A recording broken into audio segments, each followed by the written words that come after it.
শুনতে পাচ্ছেন শব্দটা?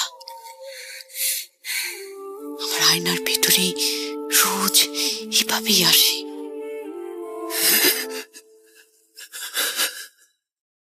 Bhoot.com with Russell. Welcome back. আপনাদের সবাইকে স্বাগত জানাচ্ছি আমি রাসেল। আশা করছি আপনারা সবাই ভালো আছেন, ভালোর দলে আছেন। আমিও ভালো আছি, ভালোর দলে আছি।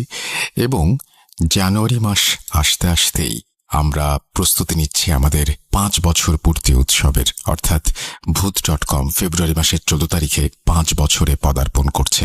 আর এই জন্য আমরা নানা আয়োজন রেখেছি। দেখা যাক, আমি জানি না কতটা করতে পারবো। চেষ্টা করব অ্যাটলিস্ট ভালো কিছু ঘটনা আপনাদের হাতে তুলে দিতে। আর তারই ধারাবাহিকতায় আজকে আমাদের প্রথম নিবেদন। আর আজকে যে ঘটনাটি আমি পড়ে শোনাবো সেটি আমাদের পাঠিয়েছেন সাবিত আলম। কথা না বাড়িয়ে আমরা সরাসরি ঘটনায় যাব। তবে তার আগে জানিয়ে দিই যে অবশ্যই আমাদের ফেসবুকের সাথে সংযুক্ত থাকুন, www.facebook.com/russell.স্বাধীন, এবং অবশ্যই আমাদের ইউটিউব চ্যানেলটি সাবস্ক্রাইব করুন। চলুন না কথা না বাড়িয়ে আমরা সরাসরি চলে যাই আমাদের প্রথম ঘটনায়, অর্থাৎ বার্থডে স্পেশালের প্রথম ঘটনাটি আজকে আমরা শেয়ার করতে যাচ্ছি আপনাদের সাথে। যে ঘটনাটি আমরা আজকে শুনব সেই ঘটনার মূলে রয়েছে জাদু। আমিও খুব অবাক হয়েই পড়ছিলাম ঘটনাটি প্রথমবারের মতো, এবং আমিও শিখলাম, জানলাম কালো জাদু কোনটি, সাদা জাদু কোনটি। এইখানে যিনি ঘটনাটি বলছেন বা বর্ণনা করছেন তিনি জানিয়েই দিয়েছেন যে যদি কেউ তার ক্ষমতা সম্পর্কে কোনো ধরনের সন্দেহ প্রকাশ করেন তাহলে তিনি সেটা পরীক্ষা করে দেখতে পারেন। আমরা আপনাদেরকে শুধুমাত্র ঘটনা শোনাতে চাই। সুতরাং এই ধরনের পরীক্ষা বা এই ধরনের এক্সপেরিমেন্ট আমরা এড়িয়ে যেতে চাই, এবং এটারই পক্ষে, কারণ আমরা চাই না যে কোনো অনাকাঙ্ক্ষিত মুহূর্তের জন্ম হোক। আর সে কারণেই, খুব সঙ্গত কারণেই আমরা সেই অংশগুলো বাদ দিয়ে যাব। এবং এই ব্যাপারে আমি সাবিত আলমের সাথে কথাও বলেছি। জানেন আপনারা সবাই যে সাবিত আলম এই ঘটনাটি পাঠিয়েছেন, এবং সাবিত আলম আমাকে বলেছেন, অনুমতি দিয়েছেন যে হ্যাঁ, আপনি চাইলে এই অংশগুলো বাদ দিতে পারেন। যদি আপনারা খুব আগ্রহী হন তাহলে কি করবেন? তাহলে নিশ্চয়ই আপনাদের সাবিত আলমের সাথে এই বিষয়ে কথা বলতে হবে, আমার সাথে নয়। যাই হোক, আমরা চলে যাচ্ছি আমাদের আজকের ঘটনায়। আসসালামু আলাইকুম রাসেল ভাই ও প্রিয় শ্রোতা বন্ধুরা, কেমন আছেন আপনারা? আশা করি আল্লাহর রহমতে আপনারা সবাই ভালো আছেন, সুস্থ আছেন। আমিও ভালো আছি, আলহামদুলিল্লাহ। আমি আপনাদের সবার পছন্দের শো Bhoot.com এর একজন মডারেটর এবং একনিষ্ঠ ভক্ত মোহাম্মদ সাবিত আলম, লিখছি ময়মনসিংহ বিভাগ থেকে। আজ আমি আপনাদের মাঝে আবারও হাজির হয়েছি নতুন একটি ঘটনা নিয়ে। কথা না বাড়িয়ে এবার বিরক্তিকর এক ঘটনার দিকে কর্ণপাত করে চলুন। বিরক্তিকর কেন বললাম সেটা আপনারা ঘটনা শুনে নিজেরাই বিচার করে নিতে পারবেন। তবে আমি দাবি করছি যে আপনারা এর আগে এমন কোনো ঘটনা কখনো শোনেননি। আজকের ঘটনাটি আমি কালেক্ট করেছি আমার পরিচিত একজন আঙ্কেলের কাছ থেকে। আঙ্কেলের নাম মোহাম্মদ আব্দুল হামিদ। উনি আমার কাছে আজ যে ঘটনাটি শেয়ার করেছেন সেটি মূলত ওনার খালাতো বোনের মুখে শোনা ঘটনা। ওনার খালাতো বোনের নাম শেয়ার না করে ঘটনাটি উপস্থাপন করার অনুমতি পেয়েছি বিধায় আমি ওনার খালাতো বোনের নাম প্রকাশ করছি না। হামিদ আঙ্কেলের খালাতো বোন বর্তমানে পর্তুগাল প্রবাসী। এই ঘটনাটি বলার আগে উনি দাবি করেছেন যে ওনার কাছে নাকি প্রধানত 4টে জিন রয়েছে, এবং এই জিনের সাহায্যে মানুষজনের কাছে তাদের আত্মীয় স্বজন বা বন্ধু বান্ধবের ওপর জাদু করতে আসলে তিনি সেই কাজ করে থাকেন। এই কাজের জন্য তিনি নাকি প্রচুর টাকা দাবি করেন। তিনি আরও বলেছেন যে যদি কেউ আজ তার বলা একটি কথাও মিথ্যা মনে করেন, যাই হোক, এটার পরে উনি ওই পদ্ধতির কথাটি বলেছেন যে কিভাবে, মানে কেউ যদি, উনি বলতে চাচ্ছেন সেটা হচ্ছে কেউ যদি তার ঘটনা বা তার ক্ষমতা সম্পর্কে এতটুকু সন্দেহ প্রকাশ করেন বা এতটুকু সন্দিহান হন, তাহলে তিনি একটা পদ্ধতি বলে দিয়েছেন যে পদ্ধতির মাধ্যমে তিনি আপনার ঘরের মধ্যে কারো একজনের অস্তিত্ব অনুভব করাবেন। অর্থাৎ আপনি যদি ওই কাজটি করেন, এটা খুব সহজ একটা কাজ, কিন্তু আমি এটা বলতে চাই না, কারণ আমি চাই না যে কেউ এই পরীক্ষার মধ্যে দিয়ে যাক। কারণ আমি ভেবেছি কেউ যদি আমাকে এইরকম একটা পরীক্ষা নিতে চাইতো আমি যেতাম কিনা। দেখুন, এই পরীক্ষাটি খুবই সহজ, এবং সেটি করা মাত্র আপনি বুঝবেন যে আপনি আপনার ঘরে আর একা নন, সেই ঘরে অন্য কারো অস্তিত্ব আছে। কি হবে? যদি আপনি এরকম কারো অস্তিত্ব অনুভব করেন, তাহলে প্রথম কথা হচ্ছে সবার আগে আপনি আমার উপরে রেগে যাবেন, এবং আপনি যদি ভয় পেয়ে যান তাহলে আরো বেশি আমার উপরে রেগে যাবেন। এবং সন্দেহ দূর করার জন্য এরকম কোনো পদ্ধতির ব্যাপারে আমি কথা বলতে আসলে রাজি নই। তবে যদি আপনাদের খুব বেশি আগ্রহ থাকে, আপনারা সরাসরি সাবিত আলমের কাছ থেকে সেটা জেনে নিতে পারেন, এবং সেগুলো নিশ্চয়ই আরো অনেক ধরনের উপায় থাকতে পারে। আমি নিজে এটা নিয়ে কোনো এক্সপেরিমেন্ট করতে চাই না আর কি। যাই হোক, আমরা চলে যাচ্ছি আমাদের ঘটনার পরের অংশে। শুরুতেই বলে রাখি যে এই ঘটনাটি সেই জাদুকরিনী মহিলা আমাকে 2 দিনে 2 পার্টে বলেছেন বিধায় আমিও ঘটনাটি পার্ট আকারেই লিখছি। তবে চিন্তা করবেন না প্রিয় লিসেনার্স, আমি আপনাদের নিরাশ করব না। আপনাদের কথা চিন্তা করেই আমি 2টি পার্ট একত্র করে পাঠালাম, যা আপনারা এই একটা ইমেলের মধ্যেই পেয়ে যাবেন। হামিদ আঙ্কেলের খালাতো বোনের বলা ঘটনাগুলো আমি ওনার ভাষাতেই বলছি, এবং অনিচ্ছাকৃত ভুল ত্রুটির জন্য সবার কাছে ক্ষমা চেয়ে নিচ্ছি। বলছেন জাদুকরিনী।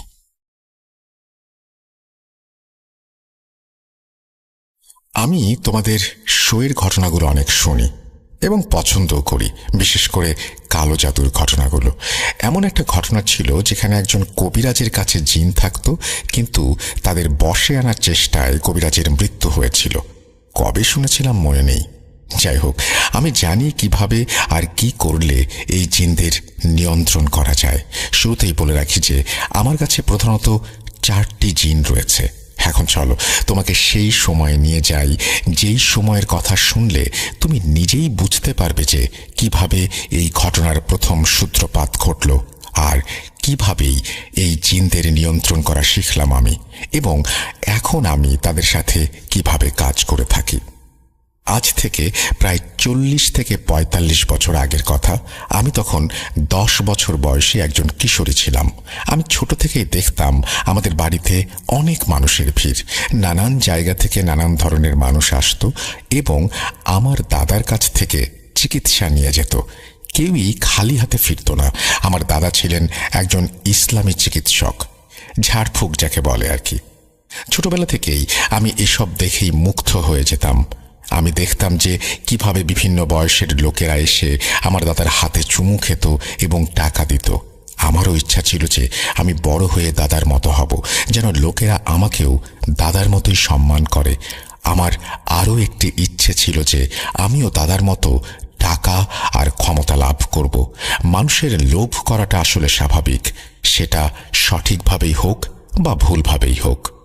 যখন আমি তরুণী হয়ে 19-এর কোটায় পৌঁছালাম, তখন জানতে পারলাম আমার বাবার কাছেও আমার দাদার মতো একই রকম জিনের ক্ষমতা আছে, এবং তিনি এই জিনদের মাধ্যমে মানুষের সমস্যার সমাধান করে থাকেন।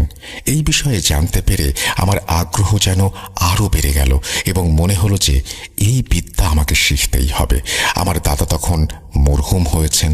যখন আমি আমার এই আগ্রহের কথা আমার বাবাকে বললাম, শুরুতেই তিনি আমাকে নানানভাবে নিষেধ করলেন। বাবা আমাকে বলতেন, হাম্মু, এই বিদ্যায় অনেক বড় পরীক্ষার সম্মুখীন হতে হয়। তুমি এর মধ্যে ভালো কাজও করতে পারবে, আবার ভুল কাজও করতে পারবে। আমি কিভাবে বুঝবো যে তুমি শুধু ভালো কাজই করবে, খারাপ কাজ করবে না? আমি বাবাকে নানানভাবে বুঝিয়ে প্রতিজ্ঞা করেছিলাম আমি সব সময় মানুষের সেবা করার জন্য এই জ্ঞান ব্যবহার করব, অন্যথায় না। আমার এই প্রতিজ্ঞার উপর ভিত্তি করেই আমি আমার বাবার কাছ থেকে এই ক্ষমতা উত্তরাধিকার সূত্রে পেয়েছি, এবং সেই জিনগুলোও আমাকে উত্তরাধিকার হিসেবে মেনে নিয়েছে। প্রথম দিকে আমি এই জ্ঞানকে মানুষের উপকার করার কাজের জন্য ব্যবহার করতাম। আমি যখন মানুষের উপকার করতাম, তখন কিছু মানুষ আমাকে কৃতজ্ঞতা স্বরূপ উপহার হিসেবে মাঝে মাঝে টাকাও দিত। কিন্তু ধীরে ধীরে এমন কিছু লোক আসা শুরু করলো যারা তাদের খারাপ কাজ করার জন্য আমাকে অনেক বড় অঙ্কের টাকা দেওয়ার প্রস্তাব করে। এই অবস্থা দেখে আমারও লোভ হয়ে গেল, কারণ ভালো কাজ করে আমি যেই টাকা 1 মাসে উপার্জন করতাম, সেই পরিমাণ বা তার চেয়ে বেশি টাকা আমি একবারে কারো ক্ষতি করার জন্য পেয়ে যাচ্ছিলাম। আমি শুরু করলাম আমার জিনদের মাধ্যমে ক্ষতি করা, যাকে বলে কালো জাদুবিদ্যা। এই কাজ করতে করতে আমার লোভ যেন আরো বাড়তে লাগলো।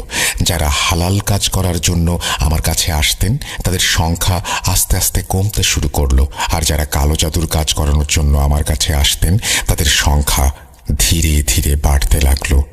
বাবা, তোমার জ্ঞানের জন্য আর একটা কথা বলি, কালো জাদু আর সাদা জাদু আসলে আলাদা জিনিস নয়। তুমি যদি কোনো জিনকে নিয়ন্ত্রণ করে তাকে দিয়ে খারাপ কাজ করাও, মানুষের ক্ষতি করাও, তখন সেটাকে কালো জাদু বলা হয়। আর যদি সেই একই জ্ঞান দিয়ে তুমি মানুষের জন্য ভালো কাজ করো, তাহলে সেটাকে নুরানি জ্ঞান বা সাদা জাদু বলে। যেমন তুমি একজন মানুষের হাতে একটি বন্দুক দিলে, এখন যদি সে ব্যাংক ডাকাতি করে তাহলে তাকে ডাকাত বলা যাবে। কিন্তু এবার যদি সেই বন্দুকটাই একজন মানুষকে দেয়া হয় যে ব্যাংকের নিরাপত্তায় আছে, তাহলে সে সিকিউরিটি গার্ড হিসেবে গণ্য হবে। এখন আমার কথা বোঝো, এখানে বন্দুক কিন্তু একটাই, কিন্তু যার উদ্দেশ্য খারাপ সে ডাকাত, আর যার উদ্দেশ্য ভালো সে সিকিউরিটি গার্ড। আমাদের জাদু জগতেও আসলে এই একই নিয়ম। এই 4টি জিন যারা আমার সাথে আমার অধীনস্থ অবস্থায় আছে, তারা আমার প্রতিটি আদেশ মানতে বাধ্য। কারণ যদি তারা আমার কোনো আদেশ মানতে অস্বীকার করে, তাহলে আমি 1 সেকেন্ডের মধ্যে তাদের পুড়িয়ে ফেলতে পারি। আর এই বিদ্যা আমি অর্জন করেছি আমার মরহুম আব্বাজানের কাছ থেকে। এখন আমি তোমায় সেই সব ঘটনার কথা বলছি যেসব ঘটনায় এই জিনদের মাধ্যমে আমি অনেক মানুষের জীবন নষ্ট করেছি। তুমি এখন আমাকে কিছু প্রশ্ন করতেই পারো। 1, এই ক্ষমতা আমার কাছে কিভাবে এলো? 2, এই জিনরা কোন রূপে আমার কাছে আসে? 3, আমি কি তাদের আসল রূপ দেখেছি কিনা? কিন্তু এসব প্রশ্নের উত্তর আমি তোমাকে আলাদাভাবে কোনো এক সময় দিয়ে দেব, যা তুমি ভূত.com শেয়ার করতে পারবে না। আজ আমি যে বিষয়টির দিকে ফোকাস করতে চাচ্ছি সেটি হচ্ছে সেই সব ঘটনা যেগুলো শুনে তোমার গায়ের লোম দাঁড়িয়ে যেতে বাধ্য। বলছি শোনো। যখন আমার এই কালো জাদুর কাজ শুরু হলো, তখন হঠাৎ করেই মানুষজন খারাপ কাজ করাতে আমার কাছে হাজির হতে শুরু করলো। আস্তে আস্তে আমি জাদুকরিনী নামে পরিচিত হলাম। এলাকার মওলানা আমার বিরুদ্ধে ফতোয়া দিতে শুরু করলেন এবং এলাকার অনেক লোকজন আমার শত্রু হতে শুরু করলেন। সেই মওলানার ফতোয়ার পর আমার জীবনের ওপর কিছু বিপদ এসে পড়ল। তাই একরকম বাধ্য হয়ে আমাকে পর্তুগালে শিফট করতে হলো। বাবা, আমার কাছে যে জ্ঞান আছে সেটা আমি পৃথিবীর যে কোনো প্রান্তে বসে তোমার ওপর প্রয়োগ করতে পারি। কি যেন বলছিলাম? হ্যাঁ, আমি বলছিলাম যে আমি যখন পর্তুগালে শিফট করলাম, অর্থাৎ মুভ করলাম, তখন মানুষ সেখানে আমার কাজের জন্য আস্তে আস্তে আমাকে চিনতে শুরু করলো। তারা আমার জ্ঞানের দ্বারা ভালোভাবেই প্রভাবিত হচ্ছিল এবং নিজেদের কাজের জন্য আমার কাছে প্রতিনিয়ত এসে ভিড় জমাচ্ছিল। বাংলাদেশের মানুষের মাঝে যে হিংসা বিদ্যমান রয়েছে তার অতি সামান্য অংশই অন্য দেশের মানুষের মধ্যেও আছে। কেউ আমার কাছে তার শাশুড়িকে মেরে ফেলার জন্য আসতো, কেউ শাশুড়ি তার বউকে নিয়ে আসতো, আর কেউ বা কোনো ব্যবসায়িক ব্যাপারে সাহায্য চাইতো। আর বিশ্বাস করো, মানুষ আসলে ভেতর থেকে অনেকটাই আলাদা, চেহারা দেখে বোঝার উপায় নেই। আমি জানি তোমরা আমাকে অনেকে ধিক্কার জানাবে, এরকম কাজ করি আমি সেই জন্য। কিন্তু এটা মনে রেখো যে যারা আমার কাছে কালো জাদু করানোর জন্য আসে তারাও কিন্তু তোমাদেরই মতো মানুষ। চলো ঘটনায় যাই। ঘটনা 1। পর্তুগালে একদিন আমার কাছে এক মহিলা এসেছিলেন। ওনাকে দেখে বেশ ধনী বলে মনে হচ্ছিল আমার দরবারে এসে উনি আমার সামনে 10,000 পর্তুগিজ ইউরো রেখে বললেন, এই নিন টাকা, এখন আপনি আমার কাজটা করতে বাধ্য। আমি যখন আমার কাজের উদ্দেশ্য ওনার কাছে জানতে চাইলাম, তখন উনি বলতে শুরু করলেন যে আপনি আমার পুত্রবধূকে মেরে ফেলার জন্য কাজ করবেন, নয়তো তার সাথে আমার ছেলের ঝামেলা সৃষ্টি করিয়ে দিয়ে তাদের ডিভোর্স করানোর ব্যবস্থা করবেন। আমি তখন ওনাকে বললাম যে আপনার কাজ তো হয়ে যাবে, কিন্তু আপনাকে বলতেই হবে যে কেন আপনি এমন কিছু করতে চাইছেন, বিশেষ করে আপনার পুত্রবধূর বিরুদ্ধে। উনি বললেন, আমার ছেলে আমার ইচ্ছার বিরুদ্ধে গিয়ে বিয়ে করেছে, আর যে বেহায়াকে সে বিয়ে করে এনেছে তাকে আমার একেবারেই পছন্দ নয়। সে একজন গোল্ড ডিগার, তাকে আমার ছেলের জীবনে আমি আর দেখতে চাই না। সেই মহিলা ওনার পুত্রবধূর ছবি সাথে করে নিয়ে এসেছিলেন। আমাকে দেওয়া টাকার সঙ্গে উনি আমাকে সেই ছবিটিও দিয়েছিলেন। আমি তৎক্ষণাৎ মারুকে এই কাজে লাগিয়ে দিয়েছিলাম এবং বলেছিলাম যে যত তাড়াতাড়ি সম্ভব কাজটা যেন হয়ে যায়। ওই মহিলার পুত্রবধূ ছিল একজন চরম মাত্রার নামাজি মহিলা। প্রথমে আমি তার নামাজ বন্ধ করালাম। তার জন্য আমি যে পদ্ধতিটি অবলম্বন করেছিলাম সেটি ছিল ওয়াসওয়াসা। আগে আমি মারুর মাধ্যমে তাকে ওয়াসওয়াসা দিতে শুরু করলাম। তারপর পাকি নাপাকি নিয়ে তার মাথায় এক কনফিউশন তৈরি করলাম। সে প্রথমে 1 ওয়াক্ত নামাজ পড়া ছেড়ে দিল, তারপর 2 ওয়াক্ত। ঠিক যখনই তার ঈমান দুর্বল হতে লাগলো, আমি তখনই তার ওপর প্রভাব বিস্তার করতে শুরু করলাম। যখন দেখলাম তার ঈমান একেবারেই দুর্বল হয়ে গেছে, তখন আমার পরবর্তী কাজ শুরু হলো। পরবর্তী কাজের জন্য তার কাপড়ের প্রয়োজন ছিল আমার, যেটার ওপর আমি জাদু করতে চেয়েছিলাম। সেই মহিলা যিনি আমার কাছে কাজের জন্য এসেছিলেন, ওনাকে দিয়েই আমি ওনার পুত্রবধূর কাপড়গুলো আনিয়েছিলাম। তারপর আমি সেই কাপড়গুলো একটি কবরে দাফন করলাম। যখন ওই কাপড়গুলো কবরে দাফন করা হলো, তখন সেই পুত্রবধূর মনে নিজের স্বামীর প্রতি ঘৃণা কাজ করতে শুরু করলো, যা দিনে দিনে বেড়েই যাচ্ছিল। হঠাৎ করে তার স্বামী তার কাছে খুবই বিরক্তিকর হতে শুরু করলো, আর তার মনে হতে লাগলো যে স্বামীর মাঝে অনেক কমতি বিদ্যমান। আস্তে আস্তে দেখা গেল যে ওই মেয়েটা সব সময় তার স্বামীর সাথে ঝগড়া করত আর তার উপরে প্রচণ্ড রকমের সন্দেহ করত। এই ঝগড়া বিবাদ এতটাই বেড়ে গিয়েছিল যে শেষ পর্যন্ত তাদের ডিভোর্সের মতো অবস্থা হয়ে গেল। তাদের মধ্যে ঘৃণা এতটাই বেড়ে গিয়েছিল যে তারা একে অপরকে মারধর অবধি করতে শুরু করেছিল। শুনেছি যে তাদের বাড়িতে অনেকবার পুলিশও আসতে বাধ্য হয়েছিল। এরপর ফাইনালি যখন ছেলেটা তার স্ত্রীকে ডিভোর্স দিল, তখন তার মা আমার কাছে মিষ্টির একটা ডিব্বা নিয়ে এলো এবং আমাকে আরও কিছু টাকা ইনামি হিসেবে দিলেন। ঘটনা 2। একদিন বাংলাদেশ থেকে আমার কাছে একটি ফোন এলো। যিনি ফোন করেছিলেন তিনি ছিলেন আমার পূর্ব পরিচিত। ওনারা একটা ভাড়া বাড়িতে থাকতেন। উনি আমাকে বলেছিলেন যে ওনাদের বাসার মালিক ওনাদেরকে বিনা কারণে বাড়ি খালি করতে বলেছে, কিন্তু এমন অবস্থায় ওনারা এই বাসা ছেড়ে অন্যত্র যাবার জন্য প্রস্তুত নন। উনি আমাকে বলেছিলেন যে এই কাজের জন্য উনি আমাকে বেশ বড়সড় ইনামই দেবেন। উনি বলেছিলেন যে যদি বাড়ির মালিক মারা যায়, তাহলে মালিকের আগে পেছনে যেহেতু কেউ নেই, সেহেতু ওনারা সেই ভাড়া বাড়িতে শান্তিতে বসবাস করতে পারবেন। উনি আমাকে লোভ দেখিয়েছিলেন যে যত তাড়াতাড়ি তার এই কাজ সম্পন্ন হবে, তত তাড়াতাড়ি উনি আমাকে 5 লক্ষ টাকা পাঠিয়ে দেবেন। এখন এই কাজের জন্য যে জিনিসটা আমার লাগবে, সেটা শুনলে তোমাদের সবার রক্তচাপ হয়তো বেড়ে যাবে। আমার যেই জিনিস প্রয়োজন সেটা আসলে সেই পানির সাথে সম্পৃক্ত, যেই পানি দিয়ে মৃতদেহকে গোসল করানো হয়। আমি ওনাকে এই বিষয়ে জানালে উনি বাংলাদেশ থেকেই আমাকে পানি পাঠিয়ে দেন। আমি পর্তুগালে একটা কুর্তা ও একটা সালোয়ার কিনেছিলাম এই কাজের জন্য। আমার কাছে যেদিন এই পানি এলো, সেদিন সন্ধ্যাতেই আমি সেই কুর্তা সালোয়ারটা সেই পানিতে ভিজিয়ে রেখেছিলাম। কিছুদিন ভিজে থাকার পর আমি সেটাকে একটা ছায়ার মতো স্থানে শুকিয়ে নিলাম, আর সেই কুর্তা সালোয়ারটা আবার বাংলাদেশে পাঠিয়ে দিলাম এবং সেই ভাড়াটাকে বললাম এটা বাড়ির মালিককে উপহার হিসেবে দেবেন, এমনভাবে যেন এটি তার মেয়ের জন্য দিলেন। আমার কথা মতো উনি সেটা ইস্ত্রি করে বাড়ির মালিককে তার মেয়ের জন্য উপহার হিসেবে দিয়ে দিলেন। যেই বাড়ির মালিকের মেয়ে সেই কুর্তা সালোয়ার গায়ে জড়ালো, বাড়িওয়ালা যেন একদম মরা মানুষের মতো বিছানায় শুয়ে গেল। এরপর সে অনেক ডাক্তার দেখিয়েও শেষ রক্ষা পায়নি।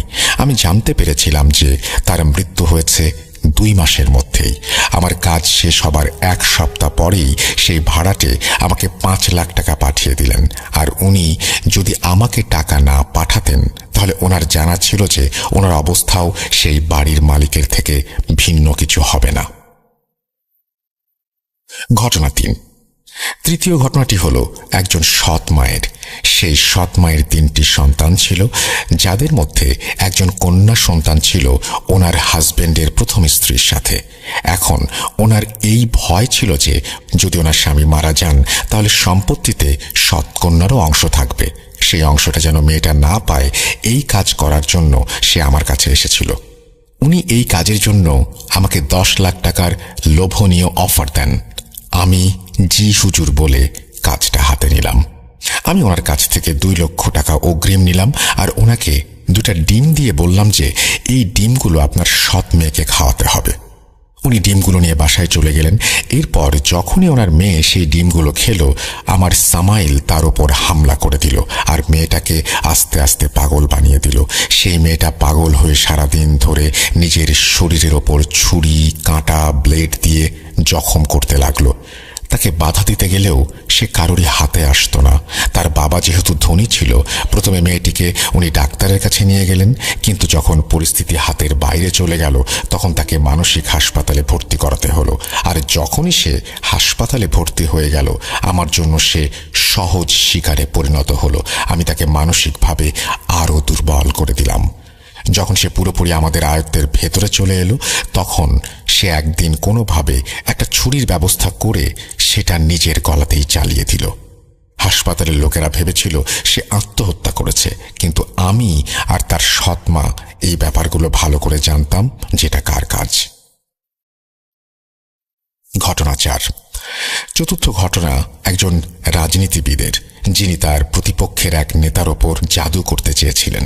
এটা তখনকার কথা যখন আমি বাংলাদেশে ছিলাম। উনি একদিন আমার কাছে এলেন এবং আমাকে তার সব সমস্যার কথা বলতে শুরু করলেন।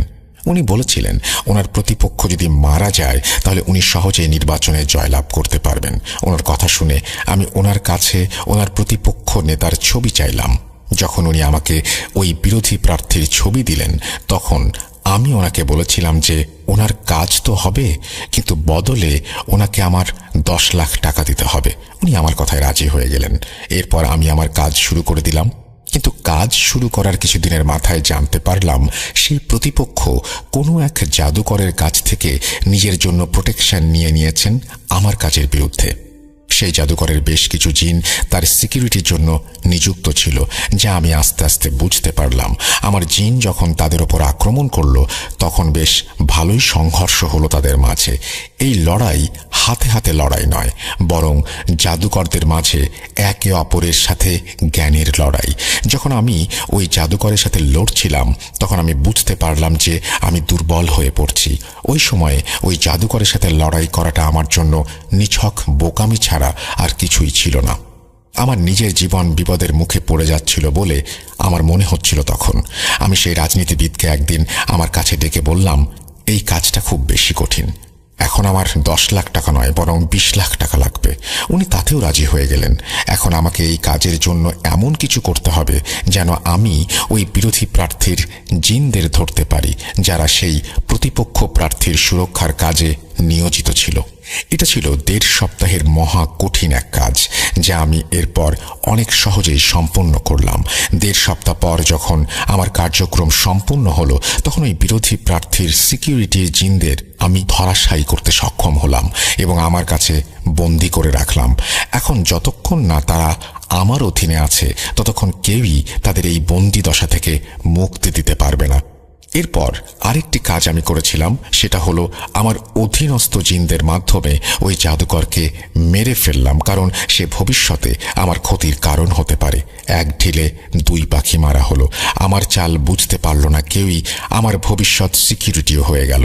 সেই জাদুকর ভেবেছিল যে প্রথম যুদ্ধে হেরে যাবার পর আমি এই কাজ থেকে হয়তো সরে গিয়েছি, কিন্তু আমি তাকে ঘুমের মধ্যে মেরেছিলাম, কারণ যদি সে জাগ্রত থাকতো তাহলে তাকে মেরে ফেলার কাজটা অনেক কঠিন হয়ে যেত। এখন আমার লক্ষ্য ছিল সেই বিপক্ষ দলীয় প্রার্থী, যিনি সেই রক্ষাকারী জিনদের চলে যাওয়ার পর পুরোপুরি আমার জন্য সহজ টার্গেটে পরিণত হয়েছিল। আমি আমার জিনের মাধ্যমে তার আত্মীয়কে প্রসেস করলাম। এরপর আমার জিন ওনার ওপর এমন এক মৃত্যু দিল যে তার মৃত্যু একদম স্বাভাবিক বলেই মনে হলো। তার পরিবারের লোকেরা পোস্টমর্টমও করালো না। করালেই বা আমার কি? হতে পারে তার পোস্টমর্টম রিপোর্টেও জানা যেত যে তার মৃত্যু স্বাভাবিক ছিল না, বরং তাকে গলা টিপে মারা হয়েছে।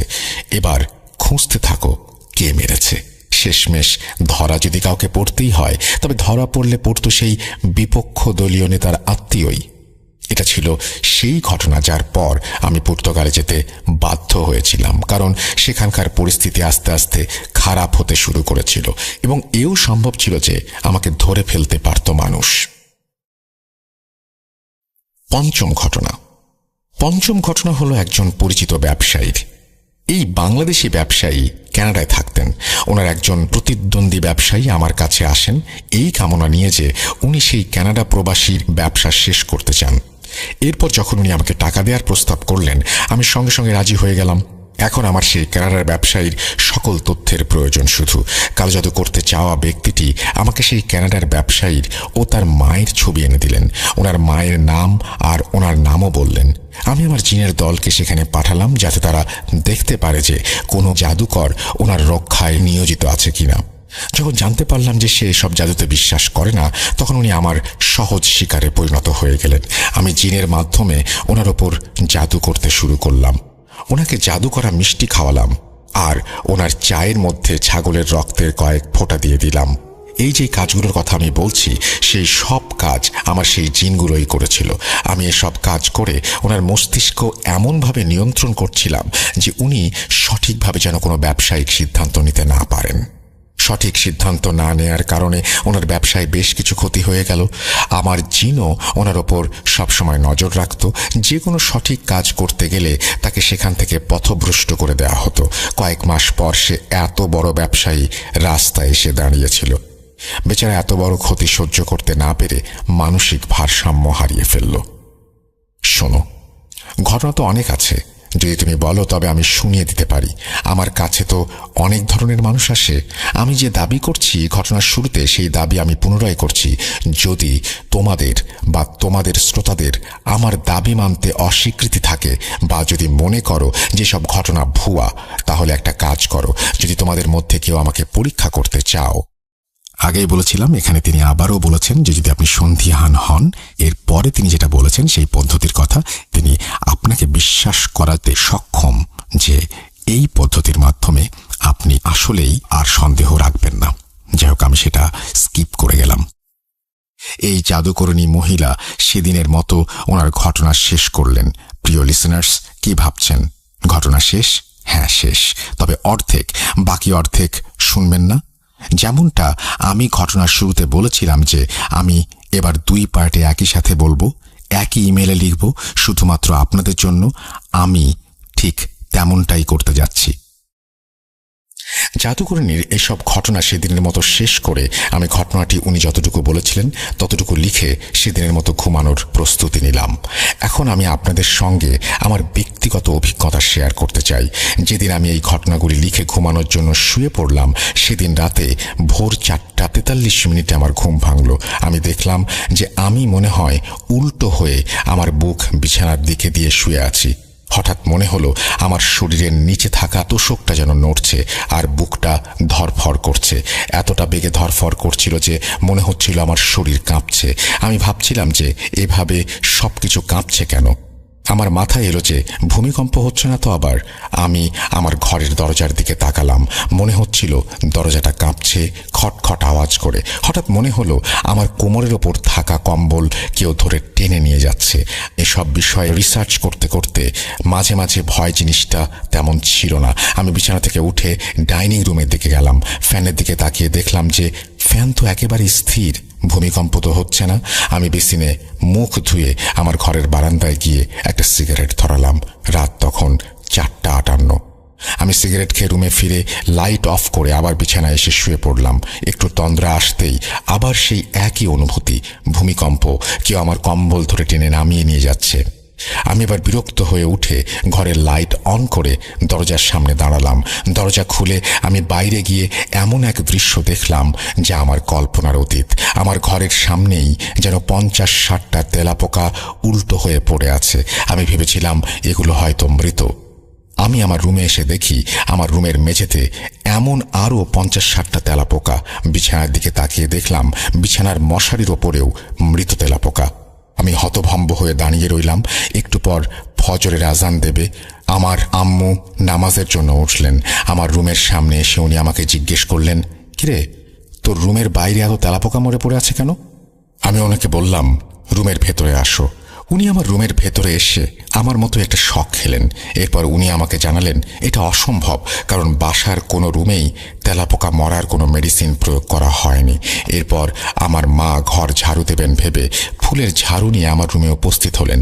আশ্চর্যজনকভাবে ঝাড়ুটার স্পর্শ পেয়ে প্রতিটি তেলাপোকা সোজা হয়ে দৌড়ে কোথায় পালিয়ে গেল। এই ঘটনার ব্যাখ্যা আমার আজও জানা নেই। আছে শুধু প্রশ্ন, যদি তেলাপোকা মারার মেডিসিন দেয় তাহলে এরা কেন মারা গেল না? আর যদি সারা ঘরে মেডিসিন দেয়া হয়, শুধুমাত্র আমার ঘরের সামনেই কেন এরা আসবে? ভূমিকম্প ছাড়া আমার ঘরের দরজা কিভাবে কাঁপলো? তর্কের খাতিরে যদি মেনেও নেই যে এসব নিছকই আমার মনের কল্পনা, তাহলে আমার আম্মু যা দেখলেন সেটা কি সত্যি না? আমি জানি না। এতক্ষণ নিজের ব্যক্তিগত অভিজ্ঞতার কথা কেন শেয়ার করলাম জানেন? শুনুন, জানতে পারবেন। এই ঘটনার প্রথম পর্ব শুনে আপনারা অনেকেই ভাবছেন হয়তো এই ছেলেটা হারামকে প্রমোট করছে। প্রিয় শ্রোতা বন্ধুরা, একটা কথা বলি, আপনারা তো প্রতিদিন নিউজ চ্যানেল দেখেন যেখানে ডাকাতি ও খুন, নানান ধরনের নেগেটিভ খবরও আসে। সেসব নিউজে এটাও বলা হয় কিভাবে ডাকাতি আর খুন করা হয়েছে এবং এসব নিয়ে মানুষকে সতর্কও করা হয়। এর মানে এই নয় যে তারা ডাকাতি বা খুনকে প্রচার বা প্রমোট করছে, বরং এর উদ্দেশ্য হল মানুষকে জানানো যে আজকাল এই দুনিয়াতে, এই দেশে কি ঘটে চলেছে। আরেকটা কথা বলি, আপনারা আবার এই ঘটনার প্রথম অংশ শুনতে পারেন যেখানে এই মহিলা কখনোই এটা দাবি করেননি যে তিনি কালো জাদু করেন। যদিও উনি কালো জাদু শব্দটার ব্যবহার করেছেন, কিন্তু উনি শুরুতেই ক্লিয়ার করেছেন যে উনি জিনদের মাধ্যমে কাজ করে থাকেন। ওনার বলা সব ঘটনার একমাত্র উদ্দেশ্য হল আমাদের সেই জিনের দুনিয়ার সম্পর্কে জানানো, আর এটাও জানানো যে আসলে এই দুনিয়া আছে আমাদেরই মাঝে, আর এটাও জানানো যে এই দুনিয়াটা কিভাবে কাজ করে। তবু আমি বলে রাখি যে ওই মহিলা যাই বলেছেন, ওনার কোনো প্রকার বক্তব্যের জন্য আমি কোনো দায়িত্ব নিচ্ছি না। তিনি যা কিছু বলেছেন আমি শুধু সেটা ওনার ভাষায় আপনাদের সামনে উপস্থাপন করছি। এর পেছনে কি রহস্য আছে সেটা আল্লাহই ভালো জানেন। যাই হোক, চলুন আমরা আবার সেই জাদুকরিনীর ঘটনায় মনোনিবেশ করি। ঘটনার পরের অংশ আমি আবারও জাদুকরিনী মহিলার ভাষাতেই বলছি এবং অনিচ্ছাকৃত ভুল ত্রুটির জন্য ক্ষমা প্রার্থনা করছি। বলছেন জাদুকরিনী: বাবা, কেউ যদি নিজের নাম আর তার মায়ের নাম লিখে থাকেন কমেন্ট সেকশনে, তাহলে তোমার এবং তোমার শ্রোতাদেরও বিশ্বাস হয়েছে এতক্ষণে যে আমি কে, আমার সাথে কে আছে আর আমি কি করতে পারি। এই ঘটনা যেদিন প্রচার হবে তার আগের দিন তুমি আমাকে জানাবে। আমি তোমাদের কমেন্ট পড়ব প্রথম অংশ শেষ হবার পরে। তোমাদের কমেন্ট সেকশনে অনেকেই হয়তো এতক্ষণে বলেছে বা বলবে আগামীকাল যে তাদের স্বপ্নে এমন কিছু ঘটে গেছে যার কোনো ব্যাখ্যা নেই। যাই হোক, এবার তোমাকে একটা মজার কথা বলি। আমি কিন্তু ইতিমধ্যে টুকটাক তোমাকেও দেখিয়েছি গত রাতে। বুঝতে পেরেছ হয়তো যে আমি কি করতে পারি। এখন তুমিও এই ব্যাপারে অনেকটাই জানো। বাবা, তোমাদের কমেন্ট সেকশন চেক করো তো। অনেকেই এখন আমার নামে হয়তো জাহান্নামের সার্টিফিকেট বিলি করছে, অথচ যারা এই সার্টিফিকেট বিলি করছেন এনারা নিজেরাও জানেন না যে এনারা কোথায় যাবেন, কিন্তু অন্যদের জাহান্নামের সার্টিফিকেট এমনভাবে দিচ্ছেন যেন এনাদের নিজেদের জান্নাতে যাওয়াটা পাকা হয়ে গেছে। আমি জানি যে আমি গুনাহগার, আমি অনেক গুনাহ করেছি, কিন্তু প্রতিটি কাহিনীর দুইটা দিক থাকে। যেখানে আমি মানুষের সাথে অনেক অন্যায় করেছি, সেখানে কিছু মানুষের ভালো করার জন্য তাদের উপকারও করেছি। এখন কিয়ামতের দিনই পরিষ্কার হবে কার পাল্লা কতটুকু ভারী। এখন তোমাকে আমি যেই ঘটনাগুলো বলবো সেগুলো আমার ভালো কাজগুলোর মাঝের কিছু কাজ, যার মাধ্যমে তোমরা বুঝতে পারবে যে আমি মানুষকে সাহায্যও করেছি। আবারও বলি যে আমার জ্ঞান ভুল নয়, আমি কোনো ভুল চিৎকার করিনি, কোনো শয়তানের কাছে সাহায্য চাইনি, কোনো শিরক বা কালাম পড়িনি। আমি জিনের মাধ্যমে ভালো কাজও করি এবং একইভাবে খারাপ কাজও করি। ঘটনা 1। একদিন আমার দরবারে একজন মহিলা এসে হাজির হলেন। ওনাকে দেখে যেন খুবই বিমর্ষ মনে হচ্ছিল আমার। এটা তখনকার ঘটনা যখন আমি বাংলাদেশেই থাকি। সেই মহিলা আমার সামনে দাঁড়িয়ে কাঁদছিলেন এবং হাত জোর করে বলছিলেন যে ওনার পরিস্থিতি কতটা খারাপ। ওনার স্বামী কোনো চাকরি বা কাজ পাচ্ছিল না, ছেলেদের কোথাও চাকরি হচ্ছিল না। মনে হচ্ছিল যে ওনাদের বাড়ি থেকে সুখ পুরোপুরি পালিয়ে গেছে। উনি বলেছিলেন যে ওনার ঘরের চারপাশে পরিষ্কার করলেও নোংরা ময়লা পড়ে কিছুক্ষণের ভেতর, আবার দুর্গন্ধ হয়ে যায়। এত নোংরা আবর্জনা কোথা থেকে আসে কেউ জানে না। ওনাদের আলমারিগুলোর ভেতরে থাকা কাপড়গুলো কেউ যেন ব্লেড দিয়ে কেটে চলে যায়। না, ওনাদের মেয়েদের জন্য ভালো কোনো সম্পর্ক আসছে না। ওনাদের ছেলেদের চাকরি বা বিয়ে হচ্ছে না।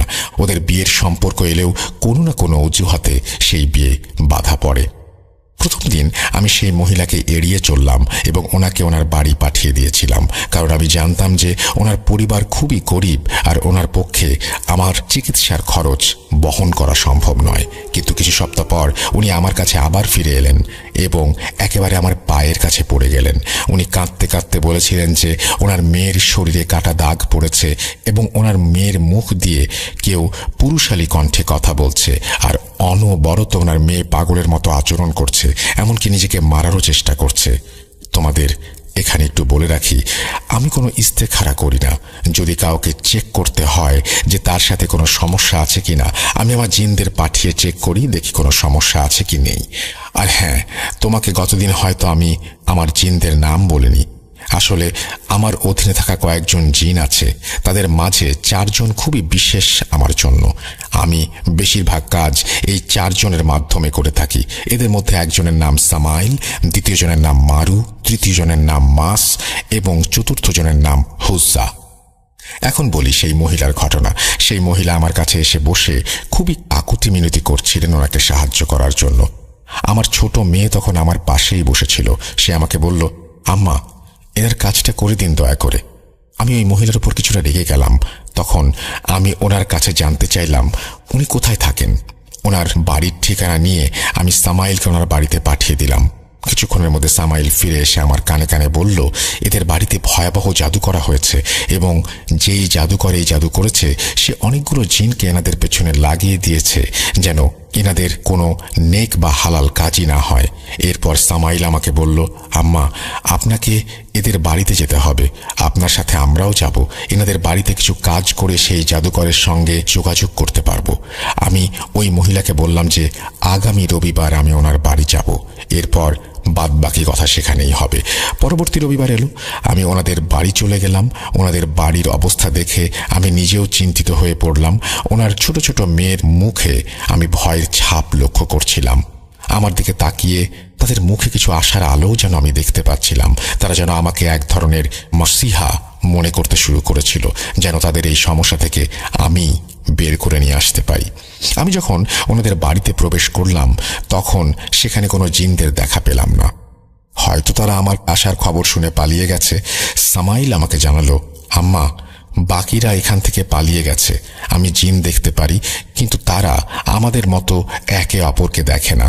এই দৃষ্টিশক্তিটা শুধুমাত্র একজন আধ্যাত্মিক ব্যক্তির কাছেই থাকে, যা অনেক সময় জন্মগত হয়, আবার অনেক সময় অর্জন করা যায়। সাধারণ মানুষ হয়তো এটা বুঝতে পারবেন না। যাই হোক, ওনাদের বাড়িতে কিছু একটা আছে। আমি খেয়াল করলাম যে তাদের বাড়ির ওপর অনেকগুলো কাক আর চিল ঘোরাফেরা করছে। যদি কারো বাড়ির ওপরে চিল আর কাক এভাবে ঘোরে তাহলে 100% প্রমাণ যে ওই বাড়ির ওপর কালো জাদু করা হয়েছে। আমি বাড়ির প্রতিটি সদস্যের সাথে আলাদা আলাদাভাবে কথা বললাম। তাদের আমি জিজ্ঞেস করছিলাম যে তারা কি কি অনুভব করেছে এই বাড়িতে। তাদের সবচেয়ে ছোট 9 বছরের মেয়েটা বলেছিল সে দেখতে পায় একজন মহিলাকে যার শরীর আগুনে পুড়ে যাচ্ছে এবং সেই মহিলা তাকে নাকি স্বপ্নে এসেও ভয় দেখায়। সেই মহিলার ইমিডিয়েট বড় বোন বলতে শুরু করলো যে সে ঘরে নানান ধরনের ছায়া দেখে এবং প্রায়ই ঘুমের মধ্যে কেউ নাকি তাকে তুলে নেওয়ার চেষ্টা করে। ওই বাচ্চাদের বাবাকে দেখে একজন ভালো মানুষ বলেই মনে হচ্ছিল আমার। ওনার চেহারায় সাদা দাড়ি ছিল, কপালে নামাজি দাগ স্পষ্ট। আমি ওনার কাছে জানতে চাইলাম যে ভাইজান, আপনার সাথে কি কিছু হয়েছে? উনি বললেন ওনাকে নামাজ পড়তে বাধা দেওয়া হয় এবং নিয়মিত চেষ্টা করা হয় যেন তিনি নামাজে যেতে না পারেন। তারপর তিনি একটি ঘটনা শেয়ার করলেন, সেটা ছিল কিছুটা এমন।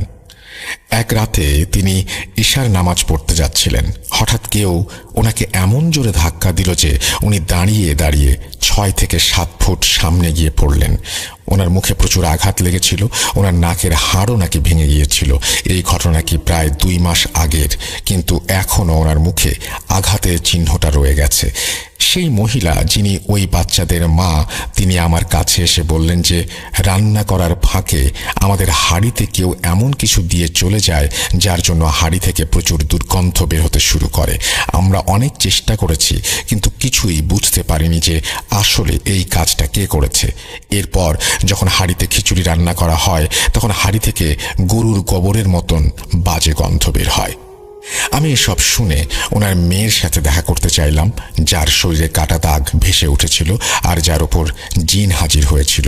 আমি সেই মেয়ের ঘরে ঢুকতেই দেখলাম যে সে একদম অযত্নে ঘুমাচ্ছে, কিন্তু আমার ঘরে ঢোকার সাথে সাথেই সে বিছানায় উঠে পড়ল। আমি তার চোখের দিকে তাকিয়ে দেখলাম, আমার মনে হলো তার মধ্যে কিছু একটা অবশ্যই আছে। সে বিছানা থেকে লাফ দিয়ে উঠে আমাকে আক্রমণ করতে চেষ্টা করলো, কিন্তু মাঝপথেই সামাইল আর মারু তাকে ধরে ফেলল।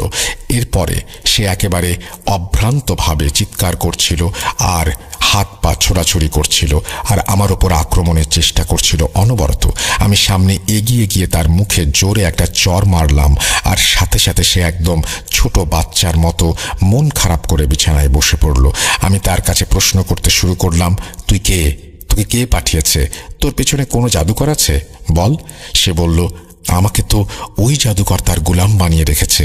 যদি আমি তার নাম বলি তবে সে আমাকে মেরে ফেলবে আপা। এখন ওই জাদুকরের সাথে যোগাযোগ করতে হলে আমাকে কাজ করতে হবে। আমি বাড়ির সবাইকে ঘর থেকে বাইরে পাঠিয়ে দিলাম, শুধু ওই মেয়েটিকে বাদে। মেয়েটি তখনও আমার সামনেই বসা অবস্থায় ছিল। আমি সামাইল আর মারুকে নিয়ে ঘরে মেয়েটির সামনে ছিলাম। আগেই বলে রাখি যে যখনই আমি বাড়ি থেকে বের হলাম তখন আমার আরও দুইজন জিন, রজনী আর বুসিরের কাছে বাড়ির দায়িত্ব দিয়ে আসতাম, কারণ যেসব জাদুকর আমার শত্রু হয়ে উঠেছিল তারা সব সময় সুযোগের সন্ধানে থাকতো যে কিভাবে আর কখন তারা আমার পরিবারের ক্ষতি করতে পারবে। সেই কারণে রজনী আর বুসির আমার অনুপস্থিতিতে বাড়িটা রক্ষার কাজ করত। যাই হোক, আমি সেই মেয়েকে সামনে বসিয়ে আমার মতো জাদুর আয়াত পড়া শুরু করলাম। কিছু সময় পর সেই জাদুকর আমাকে তার জিনের মাধ্যমে তার বার্তা পাঠাতে লাগলো। এটা এমন একটা পরিস্থিতি যখন আমরা জাদুকররাই আর এক জাদুকরের বিরুদ্ধে লড়াই করি। এই লড়াই চলাকালীন আমরা একে অপরের শক্তি সম্পর্কে ধারণা পাই। সেই জাদুকরও আমার শক্তির কথা বুঝে গিয়েছিল।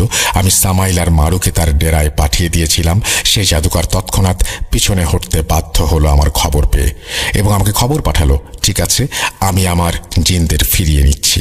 যখন আমি তাকে খবর পাঠিয়ে জিজ্ঞেস করলাম যে এই কাজটা কে করাচ্ছে তাকে দিয়ে, আমার প্রশ্ন শুনে সে খবর পাঠিয়ে দিল, আপনি যে এই বাড়িতে বসে আছেন ওই বাড়ির মহিলার স্বামীর বড় ভাইয়ের বউ আমাকে দিয়ে এই জাদু করাচ্ছে। আমি কারণ জানতে চাইলে সে বলল, ওই মহিলা তার ছেলের সাথে এই বাড়ির এই মেয়ের বিয়ে দিতে চেয়েছিল, কিন্তু যখন তারা বিয়েতে রাজি হয়নি তখন সে বাড়িতে আমাকে দিয়ে জাদু করিয়েছে। আমি জাদুকরকে খবর পাঠালাম আর বললাম যে ওই বাজে মহিলাকে যেন তাড়াতাড়ি ডেকে নিয়ে আসে এবং আমার সাথে ফোনে কথা বলিয়ে দেয়। একটু পরেই সেই বাজে মহিলার ফোন আসলো, কিন্তু সে আমার সাথে খুব খারাপ ব্যবহার করছিল। বলছিল যে যদি এই জাদুকর পিছিয়ে যায় তাতে কি হয়েছে, আমি অন্য কাউকে দিয়ে এই জাদু করিয়ে নেব। তার কথা শুনে আমি বুঝে গিয়েছিলাম সে জেদি প্রকৃতির খারাপ ধরনের মানুষ এবং প্রতিশোধের নেশায় পুরোপুরি পাগল হয়ে গেছে। আমি তাকে প্রথমে ভালোভাবে বোঝানোর চেষ্টা করলাম, কিন্তু সে মানল না। এরপর আমি তাকে হুমকি দিয়ে বললাম যে তুই নিজের পরিণতি দেখে নিস, এই বাড়ির সবার কাছে এসে তোকে মাফ চাইতে হবে। এরপর একদিন সেই মহিলা কাপড় শুকাতে ছাদে এসেছিল। আমি আগে থেকেই মারুকে সেখানে ডিউটিতে রেখেছিলাম। মারু সেই মহিলাকে ছাদ থেকে ধাক্কা দিয়ে ফেলে দেয়। আমার নির্দেশ অনুযায়ী ছাদ থেকে পড়ে তার পা ভেঙে গেল। যখন তার পায়ের আঘাত কিছুটা ভালো হলো তখন সে হুইল চেয়ারে তার দেবরের পরিবারের কাছে এসে ক্ষমা চাইল এবং এবার তাদের ওপরে জাদু করানোর জন্য তওবা করল। ঘটনা 2। আরেকটা ঘটনা যা আমি তোমাকে বলবো সেটা হলো পর্তুগালের কোনো এক রয়্যাল ফ্যামিলিকে নিয়ে। একদিন আমি আমার এক মুরিদের কাছ থেকে জানতে পারি যে সেই পরিবারের ওপর নানান রকমের সমস্যা চলছে। ওনারা নাকি অনেক পীর ফকির চিকিৎসক দেখিয়েছেন, কিন্তু কেউই তাদের সমস্যার সমাধান করতে পারেনি। ওনারা আমাকে আমার এক পরিচিত ব্যক্তির মাধ্যমে বার্তা পাঠিয়ে ওনাদের বাড়িতে আসার আমন্ত্রণ জানালেন। বেশ নামি দামি লোক হওয়ার কারণে ওনারা নিজে আমার কাছে আসতে পারলেন না, বিধায় আমি ওনাদের বাড়িতে যাওয়ার আমন্ত্রণ গ্রহণ করলাম। কিন্তু তখন আমি জানতাম না যে ওনাদের সঙ্গে ঠিক কী ধরনের সমস্যা আছে, কারণ ওনারা প্রায় সব কিছু গোপনে রেখেছিলেন। আর আমি চাইলে সামাইল বা মারুকে দিয়ে খোঁজ নেওয়াতে পারতাম, কিন্তু টাকা ছাড়া এই কাজ আমি করবই বা কেন? যাই হোক, আমি যখন ওনাদের বাড়িতে পৌঁছালাম, অথবা বলতে পারো যে ওনাদের প্রাসাদে পৌঁছালাম, তখন দেখলাম ওনাদের পৈতৃক বাড়ির পেছনে একটা বিশাল বড় জঙ্গল ছিল। কিন্তু যেই মুহূর্তে আমি ওনাদের বাড়িতে প্রবেশ করলাম, চারিদিকে শুধু জিন আর জিনই দেখতে পেলাম। ওনাদের প্রাসাদের ছাদ থেকে নিচের মাটিতে, গলিতে, দরজার সামনে প্রতিটি জায়গাতেই জিন হাজির ছিল। এবং এরা কোনো সাধারণ জিন নয়, বরং আমার মনে হচ্ছিল যে যিনি এই জিনদের এখানে পাহারার দায়িত্বে দিয়েছেন তিনি সাধারণ কোনো জাদুকর নন। এরপর যখন আমি ওনাদের ঘরের ভেতরে প্রবেশ করলাম, তখন ওনারা আমাকে খুব উষ্ণ অভ্যর্থনা জানালেন এবং আমাকে সম্মানের সাথে বসালেন এবং খাওয়ালেন। আমি ওনাদের জিজ্ঞেস করলাম, আচ্ছা, এবার আপনারা বলুন তো আপনাদের সমস্যাটা কি? কারণ ইতোমধ্যে আপনাদের বাড়িতে আমি যে ভারী পাহারা দেখেছি সেটা মোটেই স্বাভাবিক নয়। ওনারা আমাকে জানালেন যে পরিবারের 2 ছেলের মধ্যে সম্পত্তি নিয়ে অনেক ঝামেলা হচ্ছে। তারপর সেই পরিবারের একজন মহিলা বললেন, আমার স্বামীর ছোট ভাই আমার স্বামীর ওপর জাদু করিয়েছে। অর্থাৎ 2 ভাইয়ের পরিবারের মাঝে যেই পরিবারের ওপর জাদু হয়েছে সেই ভাইয়ের পরিবারই আমাকে এখানে ডেকে পাঠিয়েছে। ছোট একটা ছেলে আমার পাশে দাঁড়িয়ে বলল, আব্বু যেন কেমন করে আনছি। আমি তাকে জিজ্ঞেস করলাম, তোমার আব্বু কোথায়? তখন সেই ছেলের মা বললেন, ওর আব্বু ওপরে ঘরে আছে, কিন্তু আপনি আগে বুঝে নিন এই কাজটা আপনি করতে পারবেন কিনা। আমি বললাম, আমি পারবো, আমাকে নিয়ে চলুন। সেই জাদুকর এই বাড়ির ওপর যত জিনের ডিউটি বসিয়েছিল তারা আমাকে দেখে খুবই সতর্ক হয়ে গিয়েছিল। তারা সব দিক থেকে আমাকে গভীরভাবে পর্যবেক্ষণ করছিল এবং ভয় দেখানোর চেষ্টা করছিল। কিন্তু যেহেতু আমি আমার নিরাপত্তা নিয়ে এসেছিলাম, অর্থাৎ সামাইল এবং মারু যেহেতু আমার সাথেই ছিল, সেহেতু তারা আমার ওপর আক্রমণ করতে পারছিল না। যখন সেই মহিলা আমাকে ওনার হাজব্যান্ডের ঘরে নিয়ে গেল, আমি তখন দেখলাম যে ওনার হাজব্যান্ড নিজের ঘরে এদিক থেকে ওদিকে হাঁটছে। ওনার ঘরে ঢুকতে আমি বুঝতে পারলাম যে ওনাকেও কেউ পজেস করেছে এবং উনি এই মুহূর্তে পজেস অবস্থাতেই আছেন। ওনার সম্পূর্ণ ঘর যেন ছায়ায় ডুবেছিল। এত আলো থাকার পরেও সেখানে ঘন কালো অন্ধকার যেন সবকিছু ঢেকে দিয়েছিল। প্রথমেই সেই মহিলার হাজব্যান্ড আমার দিকে তাকিয়ে জিজ্ঞেস করলো, আরে ভাই, তুই তো আগে লোকজনদের উপর জাদু করতিস, এখন জাদু নামানোর জন্য আসিস? উনি আমার সাথে বাংলা ভাষায় কথা বলছিলেন, যদিও তিনি বাংলা জানতেন না। এমনকি ওনার পরিবারের কেউই বাংলা জানত না। আমার সাথে কথা বলার জন্য ওনারা একজন অনুবাদক রেখেছিলেন যে আমাদের একে অপরের কথা বুঝিয়ে দিচ্ছিল। ওনার পরিবারও সেই মহিলার হাজব্যান্ডকে বাংলায় কথা বলতে দেখে রীতিমতো অবাক হয়ে গিয়েছিল। আমি ওনাদের বললাম, আপনারা একটু বাইরে গিয়ে বসুন, আমাকে একা একা রোগীর সাথে কথা বলতে দিন। এখন যেহেতু উনি একজন রয়্যাল ফ্যামিলির ওয়ারিশ, সেহেতু ওনার কিছু প্রোটোকল ছিল। ওনারা আমাকে একা রেখে যেতে একটু ভয় পাচ্ছিলেন। ওনাদের নিরাপত্তা কর্মীরাও আমাকে একা ওনার সাথে কাজ করতে দিচ্ছিলেন না। অবশ্যই আর কোনো উপায় না দেখে ওনাদের পরিবার আমার কাজের অনুমতি দিলেন। ঘরের ভেতরে যেতেই আমি ওনাকে জিজ্ঞেস করলাম, বল তুই কে এবং এনাদের কেন বিরক্ত করছিস? সেই ব্যক্তি একটি কর্কশ পুরুষ কণ্ঠে আমার সাথে কথা বলতে লাগলো। আমি কিছুক্ষণ চুপ থেকে আমার জানা জাদুর পড়াগুলো পড়ছিলাম। এমন সময় হঠাৎ ওনার আওয়াজ মেয়েলি হয়ে গেল। আমি বারবার ওনাকে জিজ্ঞেস করছিলাম যে তাকে এখানে কে পাঠিয়েছে, কি তার নাম, কিন্তু সে আমার কথার উত্তর না দিয়ে আমাকে নিয়ে বিদ্রূপ করছিল। এবার আমি রেগে গেলাম, একটা মোমবাতিতে আগুন দিলাম এবং সেটা সেই পজেস ব্যক্তির নাকের কাছে ধরলাম, যা জিনকে পুড়িয়ে মারার পদ্ধতি। যেই আমি মোমবাতি জ্বালিয়ে আমার জাদুর আয়াত পড়ে কাজ করতে শুরু করলাম, কিছুক্ষণের মাঝেই জিনটা পুড়ে ছাই হয়ে গেল। কিন্তু জিনটা পুড়ে যাওয়ার পর যেটা হলো সেটা আমি কখনো ভাবিনি। আমি ওই ঘরটাকে বেষ্টনী দিয়ে ঘিরে রেখেছিলাম, তবুও বাকি জিনগুলো ভেতরে ঢুকতে শুরু করলো। আমি হতবাক হয়ে গেলাম যে আজ পর্যন্ত কেউ আমার এই বেষ্টনী পার করতে পারেনি। বেষ্টনী ভাঙতে পারলেও তারা আমার উপর হামলা করতে পারছিল না সামাইল আর মারুর জন্য। আমি বুঝতে পারছিলাম যে তাদের পেছনে যে কেউ আছে সে খুবই শক্তিশালী। আমি আমার জানা সবচেয়ে শক্তিশালী আমল বের করলাম, যেটা আমি আগে কখনো ব্যবহার করিনি, কারণ কখনো প্রয়োজন পড়েনি। যেই আমি সেটা পড়তে শুরু করলাম, জিনগুলো সব ঘর থেকে বেরিয়ে চলে যেতে লাগলো।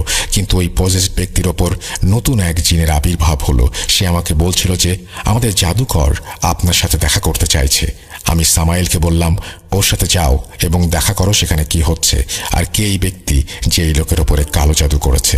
সামাইল সেই জিনের সঙ্গে সেই জাদুকরের ডেরায় গেল। সে সেখান থেকে ফিরে এসে আমাকে বলল সেখানে প্রায় 14 জন জাদুকর আছে। এটা একটা আফ্রিকান দেশ যেখান থেকে এই জাদু করা হচ্ছে। সেই জাদুকর বার্তা পাঠিয়েছে যে যদি আমরা একে অপরের সঙ্গে লড়াই করি তাহলে দুজনেরই জীবন বিপদের মুখে পড়তে পারে। তাই ভালো হবে যদি আমরা নিজেরা লড়াই বন্ধ করি এবং এই সমস্যার সমাধান খুঁজে বের করি। সেই জাদুকর আমাকে সেই ব্যক্তির নামও বলেছিল যে এই জাদু করতে আদেশ দিয়েছে। আমি এরপর সেই পজেস ব্যক্তির ওপর থেকে পজিশনের সমস্যার কাজটা শেষ করলাম এবং ওনার পরিবারকে পুরো পরিস্থিতির খবর জানিয়ে দিলাম। ওনাদের পরিবারের সন্দেহ যে ব্যক্তির ওপর ছিল সেই সন্দেহই ঠিক ছিল। নিজের আপন ছোট ভাই তার নিজের বড় ভাইয়ের ওপর সম্পত্তির লোভে জাদু করিয়েছে। ছোট ভাইটা শহরের বাইরে থাকায় তাকে জলদি বাড়িতে ফেরার জন্য খবর পাঠানো হলো। পরের দিন ছোট ভাই আসার পরে সে আমাদেরকে জাদুকরের লোকেশন বলে দিয়েছিল, যার মাধ্যমে সে এই জাদু করাচ্ছিল।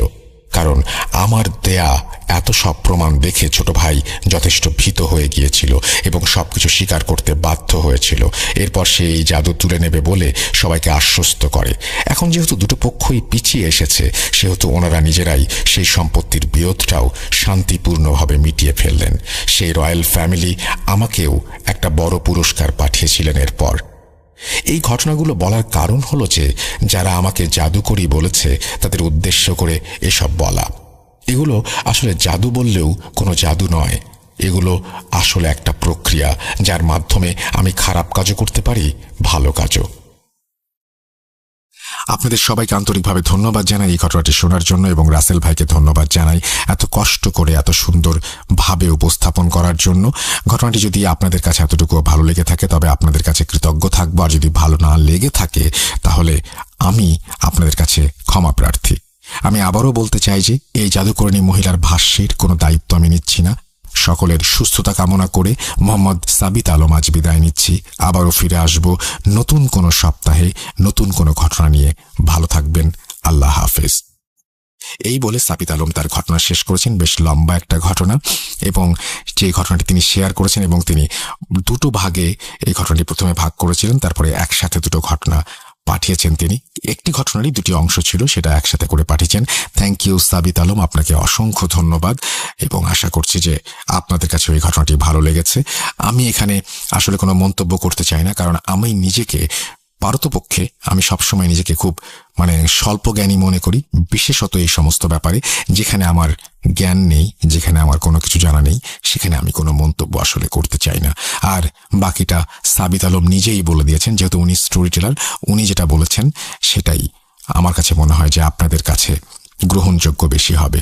আমি চলে যাব আমাদের পরবর্তী ঘটনায়।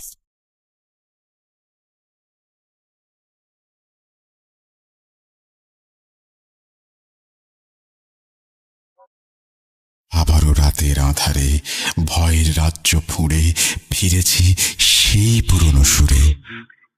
বিশ্বাস করা বা না করা আপনার ব্যাপার, but the old music comes alive. Truth.com.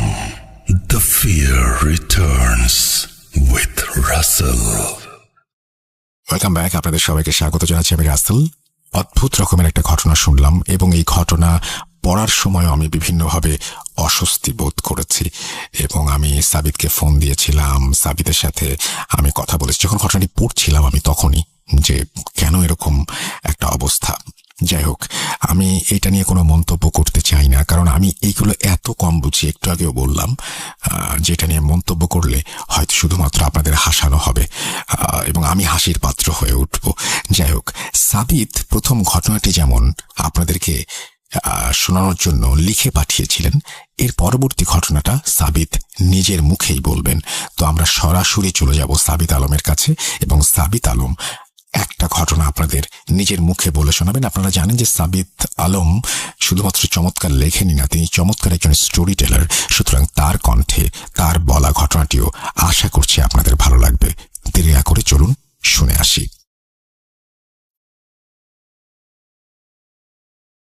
আসসালামু আলাইকুম রাসেল ভাই এবং প্রিয় শ্রোতা বন্ধুরা, কেমন আছেন আপনারা?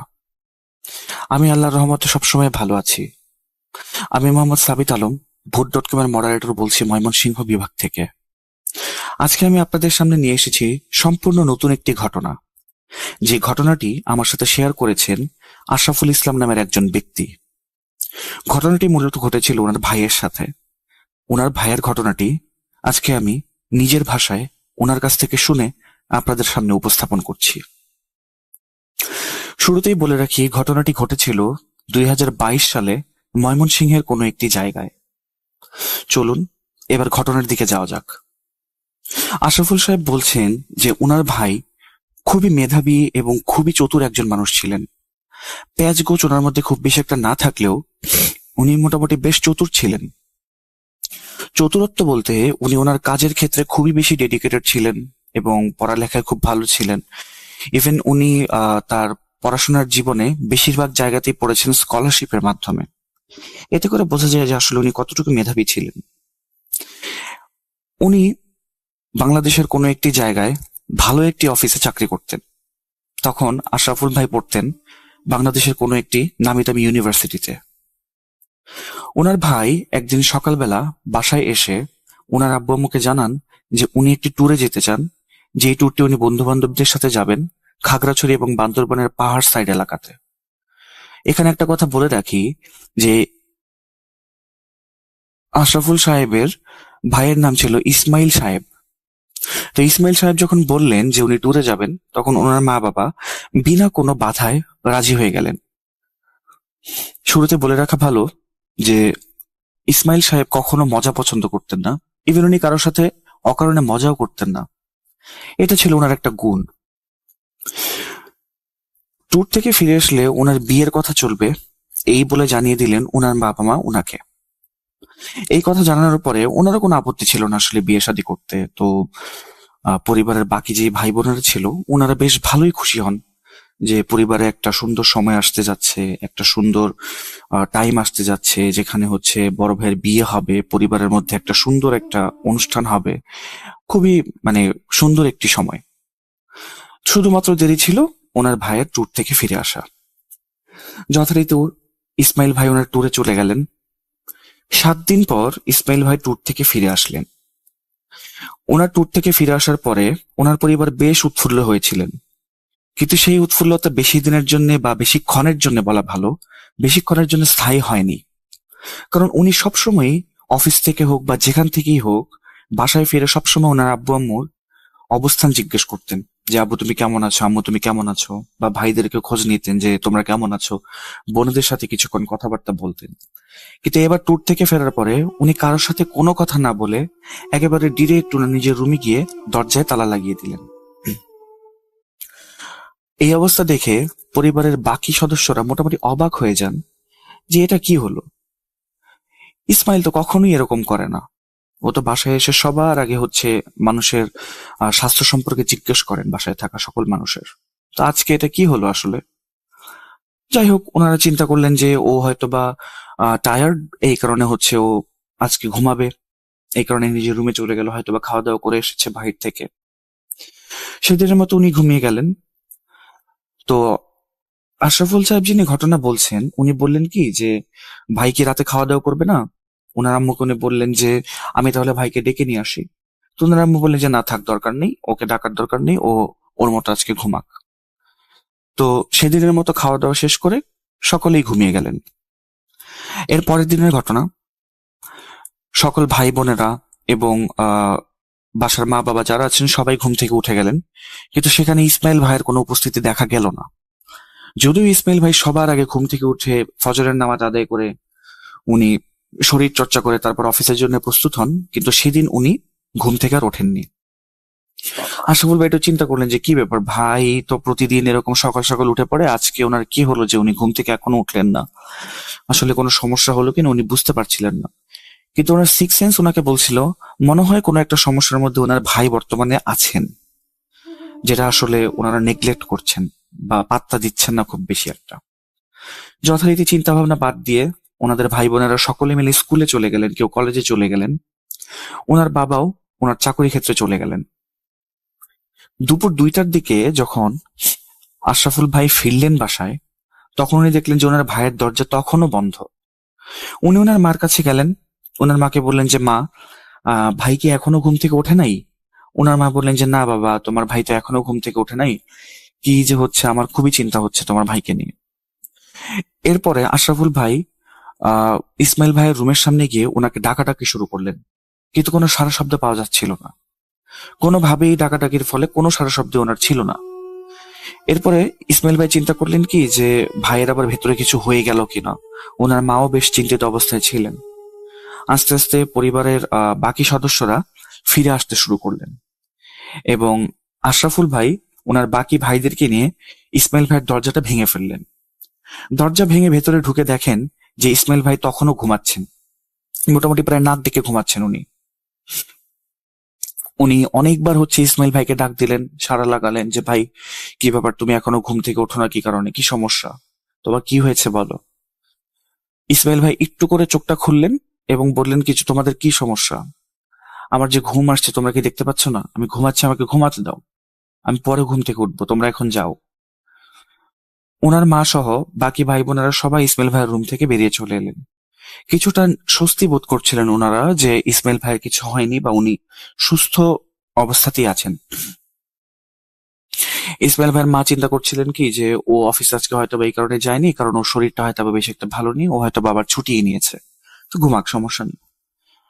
সেই দিন উনি মোটামুটি প্রায় রাত 9টা পর্যন্ত ঘুমিয়েছিলেন এবং যখন রাত 9টা বাজে তখন ইসমাইল ভাইয়ের বাবা বাড়ি ফিরে আসলেন। বাড়ি ফিরে এসে উনি আশরাফুল ভাইকে ডেকে জিজ্ঞেস করলেন, তোমার ভাই কি এখনো ঘুম থেকে ওঠেনি? আশরাফুল ভাই বললেন যে না, আমার ভাইয়া তো এখনো ঘুম থেকে ওঠেনি, ওকে কি ডাক দিব? তো ওনার বাবা বললেন যে হ্যাঁ, তোমার ভাইকে গিয়ে ডাকো। আর ইসমাইল ভাইয়ের আব্বু ওনার আম্মুকে বলেন কি যে বুশরা, তুমি হচ্ছে আজকে আমাদের খাবারটা ছাদে দিয়ে দাও, কারণ আজকের ওয়েদারটা খুব সুন্দর, হালকা হালকা বাতাস আছে, আমরা ছাদে বসেই খাবো। ইসমাইল ভাই এবং আশরাফুল ভাইয়ের আম্মুর নাম ছিল বুশরা এবং ওনার বাবার নাম ছিল মুস্তাকিম সাহেব। তো মুস্তাকিম সাহেবের কথা শুনে ইসমাইল সাহেবের আম্মু ছাদের মধ্যে সবার বসার একটা ব্যবস্থা করলেন। সেই অনুযায়ী খাবার দাবারের ব্যবস্থা করা হলো, একটু একটু করে খাবার দাবার আসছে যখন, তখন মুস্তাকিম সাহেব ওনার ছেলে আশরাফুল সাহেবকে বললেন কি যে তুমি এবার তোমার ভাইকে ডেকে নিয়ে এসো। তো উনি যখন ওনার ভাইকে ডাকতে গেলেন, ওনার ভাই বললেন কি যে হ্যাঁ তোমরা যাও, আমি আসছি। 5 মিনিট হয়েছে, ওনারা খাবার দাবার খাচ্ছেন না, তখন আর কি খাবার দাবার এসে রেডি খাবার জন্য। মোটামুটি 10 মিনিট পার হয়ে যাওয়ার পরেও কেউ তখনও খাবার খাওয়া শুরু করেননি। ইসমাইল ভাইয়ের জন্য সবাই অপেক্ষা করছিলেন। এরকম টাইমে হঠাৎ করে ওনাদের পেছন থেকে নূপুরের আওয়াজ শোনা গেল, যে কোনো একটা মহিলা মানুষ নূপুর পরে আসছে। আশরাফুল ভাই আমাকে বলেছিলেন যে মহিলা মানুষের সাজসজ্জা বা হচ্ছে পোশাক আদি এগুলো বিষয়ে ওনার খুব বেশি একটা ধারণা ছিল না তখন। পায়ের মধ্যে যে জিনিসটা পরে সেটা যে নূপুর, সেটাও উনি জানতেন না। যদি ওনার বোনেরা ছিল, তারপরে উনি হচ্ছে এই বিষয়গুলি সম্পর্কে অবগত ছিলেন না। উনি যখন ওনার বোনকে জিজ্ঞেস করেন যে এটা কিসের শব্দ হচ্ছে, ওনার বোন তখন ভেরিফাই করে বলেন যে এটা নূপুরের শব্দ, যেটা মেয়ে মানুষরা সাধারণত পায়ে পড়ে থাকে। কিছুক্ষণের মধ্যে ওনাদের সামনে একজন মহিলার উপস্থিতি হয়, যাকে ওনারা কেউই চেনেন না। বাসার বাকি সকল সদস্য ওনাকে চেনার খুবই চেষ্টা করছিলেন যে এই মহিলাটা আসলে কে। এরপরে যখন ওই মহিলাটার মুখ থেকে একটুখানি কাপড় সরল, সবার মুখ থেকে যেন একটা চিৎকার বেরিয়ে গেল, আরে এটা তো আমাদের ভাই ইসমাইল, কি বেশভূষা করে এখানে এসেছে সে। ওনারা মোটামুটি প্রায় অবাক হয়ে গিয়েছিলেন ইসমাইল ভাইয়ের এই অবস্থা দেখে। তো ইসমাইল ভাইয়ের বাবা রাগ করে বললেন কি যে ইসমাইল, তুমি এটা কি শুরু করছো? সারাদিন ঘুমাইছো ঠিক আছে, বুঝতে পারলাম, কিন্তু তুমি এরকম কাপড় চোপড় কেন পরে আসছো? যাও কাপড় চোপড় চেঞ্জ করে আসো। ইসমাইল ভাই কোনো কথা বলেন না, চুপ করে বসে আছে। এরপরে মুস্তাকিম সাহেব বললেন কি যে তুমি কি আমার কথা শুনতে পাও নাই? তুমি কাপড় চোপড় চেঞ্জ করে আসো, এটা কিরকম বেশভূষা? ওনার এই কথা শুনে ইসমাইল ভাই খুবই গাঢ় একটি মহিলা কণ্ঠে বললেন কি, মুস্তাকিম সাহেব, নিজের কাজে দেখেন, নিজের চরকায় তেল দেন, অন্যদেরকে নিয়ে এত চিন্তা করতে হবে না, আপনি আপনার কাজ করেন। এই কথা বলার পরে মুস্তাকিম সাহেব একদম চুপ হয়ে গেলেন। উনার ছেলের ভয়েস থেকে একটি মহিলা ভয়েসে কথা আসছে, এই জিনিসটা উনি মেনে নিতে পারছিলেন না আসলে। এরপরে যখন উনার আম্মুর দিকে ইসমাইল ভাই তাকালেন, উনি ওনার আম্মুকে নাম ধরে ডাকা শুরু করলেন। বললেন কি, বুশরা, আমি প্লেট নিয়ে বসে আছি, তুমি কেন খাবার দিচ্ছ না আমাকে? আমাকে খাবার দাও। উনি যখন এরপরে ভয় পেয়ে ইসমাইল সাহেবের আম্মু যখন ওনাকে খাবারটা পরিবেশন করলেন, তখন উনি গোগ্রাসে একে একে সকল খাবার একসাথে খেয়ে নিচ্ছিলেন। মানে বাড়িতে যতজন মানুষ ছিল 5-6 জনের খাবার উনি একাই খেয়ে নিচ্ছিলেন। এবং যখন ওনার মা ওনাকে জিজ্ঞেস করেন যে ইসমাইল তোমার কি হয়েছে, তখন উনি চেয়ারের মধ্যে নবাবী স্টাইলে পাটা করে উপরের দিকে তুলে বসে হাতটা চেয়ারের পেছনে দিয়ে খুব অহংকারের স্বরে বলল কি, বুশরা, এত প্রশ্ন করবা না, তোমাকে যেটা করতে বলেছি তুমি ঠিক সেটাই করো। আমি চাই না তোমাদের কোনো ক্ষতি হোক। আমাকে খাবার দাবার ঠিক মতো খাওয়াও এবং তুমি ভেতরে আসো আমার সাথে, তোমার সাথে গল্প করব। এই কথা বলে ইসমাইল সাহেব ভিতরে চলে গেলেন। ওনার আম্মু তো ভয়ে একেবারে জড়সড় হয়ে গেলেন, উনি ভেতরে আর গেলেন না। সেদিনের মতো ইসমাইল সাহেব ঘুমিয়ে গেলেন। সকালবেলা ভোরবেলা দেখলেন কি সবাই যে ইসমাইল সাহেব ঘুম থেকে উঠে গেছেন, হাত মুখ ধুচ্ছেন, এবং তখন ওনাকে খুবই স্বাভাবিক লাগছিল। দেখে মনে হচ্ছিল না যে ওনার আসলে কোনো সমস্যা হয়েছে বা কোনো সমস্যা আছে। তো সকলেই কিছুটা স্বস্তির নিঃশ্বাস ফেললেন যে হয়তো বা ইসমাইল অনেক জার্নি করে এসেছিল বা খুব বেশি টায়ার্ড ছিল, এই কারণে হচ্ছে ওনার আচরণগত এরকম একটা পরিবর্তন হয়েছিল, উইচ ইজ, তারা চিন্তা করেছে উইচ ইজ নর্মাল। বাট এটা আসলে তাদের আরেকটু আমলে নেওয়া উচিত ছিল বলে বর্তমানে ওনারা মনে করেন। তো সেদিনের মতো হচ্ছে ইসমাইল সাহেব যখন অফিসে যাচ্ছেন তখন ওনার ছোট বোনকে ডেকে উনি বলছেন কি যে তোমার ড্রেস, তোমার স্যুট এবং হচ্ছে তোমার মেকআপের জিনিসগুলি আমার রুমে কেন রেখেছো তুমি, ওগুলি তুমি ওখান থেকে নিয়ে এসো। তো ওনার ছোট বোন যে আছে, ইমিরের ছোট বোন, ওনার থেকে বেশি ছোট না, 1.5 বছরের ছোট হবেন উনি, আপু। তো আপু বললেন কি যে ভাইয়া আমি তো কিছু রাখিনি, ওগুলো আসলে, উনি কিছু বলতে যাবেন এতটুকু পরে ওনার আম্মু হচ্ছে ওনাকে থামিয়ে দিয়ে বললেন কি, ইশারা করে বললেন যে ইসমাইল সাহেবকে যেন কিছু বলা না হয়। তো ওনার ছোট বোন বললেন কি ঠিক আছে ভাইয়া, আমি হচ্ছে এগুলি সরিয়ে আনবো, আপনি অফিসে যান। তো ইসমাইল সাহেব অফিসে চলে গেলেন। সন্ধ্যার দিকে যখন উনি বাসায় ফিরলেন পর সবাই দেখলো যে ওনার হাতে মার্কেটের ব্যাগ, মানে হচ্ছে উনি মার্কেট করে ফিরে এসেছেন, শপিং ব্যাগ আর কি। তো শপিং ব্যাগের ভেতরে উনি যখন নিয়ে যাচ্ছিলেন ভেতরে, তখন দেখা যাচ্ছে যে ওখানে শাড়ি, 3 পিস, মেকআপ আইটেমস আর হচ্ছে ফিমেল ফ্রেগ্রেন্সের যে পারফিউম গুলি আছে ওগুলো ছিল সেই ব্যাগগুলোর ভেতরে। তো এরকম অবস্থায় ওনারা সবাই আরেকটু ঘাবড়ে গেলেন যে ও এগুলো আবার কেন এনেছে, মেয়ে মানুষের জিনিসপত্র কেনই বা আনলো। বাট সবাই এটাও চিন্তা করেছিলেন যে ওনার যেহেতু 2টো বোন আছে ছোট, তো 2টো ছোট বোনের জন্য আনতেই পারেন, কোনো সমস্যা হয়তো বা নেই। বাট সেদিন রাতের বেলা যখন ওনারা খেতে বসলেন তখন উনি আবার, ইসমাইল সাহেব আবার সেই মহিলার বেশভূষা ধরে চলে এলেন। এবং চলে আসার পরে এবার মুস্তাকিম সাহেব মানে ইসমাইল সাহেবের বাবা, উনি কিছুটা রেগে গিয়ে বললেন কি যে ইসমাইল অনেক হয়েছে, এবার তুমি এটা বাদ দাও, আর ভালো লাগছে না এই জিনিসটা। তো উনি, ইসমাইল সাহেব এই কথাটা শুনে টেবিলের মধ্যে জোরে একটা থাপ্পড় দিয়ে বললেন কি যে মুস্তাকিম সাহেব মুখ সামলে কথা বলেন, আমি আপনার চাকর না। আর বুশরা, তুমি আমাকে তখনই খাবার পরিবেশন করবা যখন আমি এই জায়গায় এসে দাঁড়াবো, আমাকে যেন অপেক্ষা করতে না হয়। যাও খাবার নিয়ে আসো। এরপরে মুস্তাকিম সাহেব কিছু বলতে যাবেন, ওই টাইমে ইসমাইল সাহেব ওনার দিকে আঙ্গুল তুলে ইশারা করে বলেন কি যে তোমার সম্পূর্ণ খানদান আমি 1 নিমেষে শেষ করে দেব যদি এর থেকে বেশি কিছু আমাকে তুমি বলো। মুস্তাকিম সাহেব একদম চুপ। মুস্তাকিম সাহেব কিছুটা ভয় পেলেন এবং উনি ওনার টেবিলের সিট ছেড়ে উঠে চলে গেলেন। এরপরে হচ্ছে ইসমাইল সাহেব জোরে ডাক লাগালেন, বুশরা খাবার নিয়ে আসো, বুশরা খাবার নিয়ে আসো, কতক্ষণ অপেক্ষা করবো, মানে তাগাদা দিতে থাকলেন। ওনার আম্মু খাবার নিয়ে আসার পরে উনি সে আগের দিনের মতো 5-6 জনের খাবার একাই খেয়ে নিলেন। সেদিন রাতের বেলা যখন হচ্ছে ইসমাইল সাহেব তার রুমে চলে গেলেন, পরিবারের বাকি সদস্যরা চিন্তা করছিলেন যে এটা কি সমস্যা আসলে বা এটার সমাধান কি। তখন আশরাফুল সাহেব একটি প্রস্তাব দিলেন যে যেহেতু ট্যুর থেকে আসার পরে ভাইজানের এই সমস্যা, সুতরাং আমরা ওনার বন্ধু বান্ধবের সাথে যদি কথা বলি তাহলে হয়তো বা জিনিসটা সম্পর্কে জানতে পারবো। কিন্তু ওনার বাবা এই জিনিসটা করতে নারাজ, কারণ উনি চিন্তা করলেন যে যদি এই ঘটনা বাহিরে চলে যায় যে তার ছেলে সন্ধ্যার পরে বা মাগরিবের পরে এরকম মেয়েলি আচরণ করে, মেয়ে মানুষের মতো বেশভূষা করে থাকে, মেয়েলি কণ্ঠায় কথা বলে, তাহলে হয়তো বা ওনার পরিবারের এমন একটা বদনামি হবে যে এই পরিবারের মেয়েদেরকেও কেউ আর বিয়ে করবে না বা ছেলেদেরকেও বিয়ে করার জন্য কোনো মেয়ে রাজি হবে না বা কোনো পরিবার রাজি হবে না। তো সেই ক্ষেত্রে উনি চিন্তা করলেন কি এই কাজ করা যাবে না। তো ইসমাইল সাহেবের বাবা পরদিন সকালবেলা যখন দেখলেন যে ইসমাইল সাহেব অফিসে যাওয়ার জন্য আবার রেডি হচ্ছেন এবং একদম স্বাভাবিক অবস্থায় আছেন, তখন উনি ওনাকে মানে ইসমাইল সাহেবকে বললেন কি যে বাবা তুমি কালকে অফিসে একটু ছুটি নেবে, আমরা কালকে একটু ডাক্তারের কাছে যাব। তো ইসমাইল সাহেব জিজ্ঞেস করলেন যে কেন ডাক্তারের কাছে যাব। তখন মুস্তাকিম সাহেব অর্থাৎ ইসমাইল সাহেবের বাবা বললেন কি যে দরকার আছে, তুমি এত চিন্তা করো না, তুমি কালকের দিনটা ছুটি নাও। তো ইসমাইল সাহেব বললেন যে ঠিক আছে। উনি পরদিন ছুটি নিয়ে যখন বাসায় ফিরলেন, তখন দেখা গেল কি যে ওনার হাতে একটা ভ্যানিটি ব্যাগ, মেয়ে মানুষের ভ্যানিটি ব্যাগ। ব্যাগটা একেবারে কাঁধে নিয়ে আসছেন উনি, যেরকম একটা মহিলা ব্যাগটা কাঁধে নিয়ে হচ্ছে হাঁটাচলা করে, ঠিক একইভাবে উনি ব্যাগটা কাঁধে নিয়ে হাঁটাচলা করছেন এবং হাঁটছেন যে একদম সম্পূর্ণ মেল স্টাইলে উনি হাঁটাচলাটা করছিলেন। যেই জিনিসটা দেখেও আসলে পরিবারের সবাই অনেক অবাক হয় যে প্রতিদিন মাগরিবের পরে এই অবস্থা ওনার শুরু হয়। অর্থাৎ বলতে গেলে উনি মাগরিবের পরে উনার নিজের পুরুষত্বটাকে ভুলে উনি একটা মহিলা মানুষে নিজেকে রূপান্তর করে ফেলেন। তো সেদিনের দিন আর ওনাকে কিছু বলা হয়নি। রাতের বেলা উনি খাবার টেবিলে আসার আগেই সমস্ত খাবার রেডি ছিল। খাওয়া দাওয়া করার পর উনি ঘুমানোর পরে পরদিন সকাল যখন এলো, উনাকে ডাক্তারের কাছে নিয়ে যাওয়া হলো এবং ডাক্তার পরীক্ষা নিরীক্ষা করে বললেন কি যে উনার তো আসলে কোনো সমস্যা নেই। তো তারপরে হচ্ছে যেহেতু এরকম হচ্ছে, আমি কিছু মেডিসিন লিখে দিচ্ছি, আপনারা এই মেডিসিনটা কন্টিনিউ করতে থাকেন, তারপরে দেখেন কি হয়।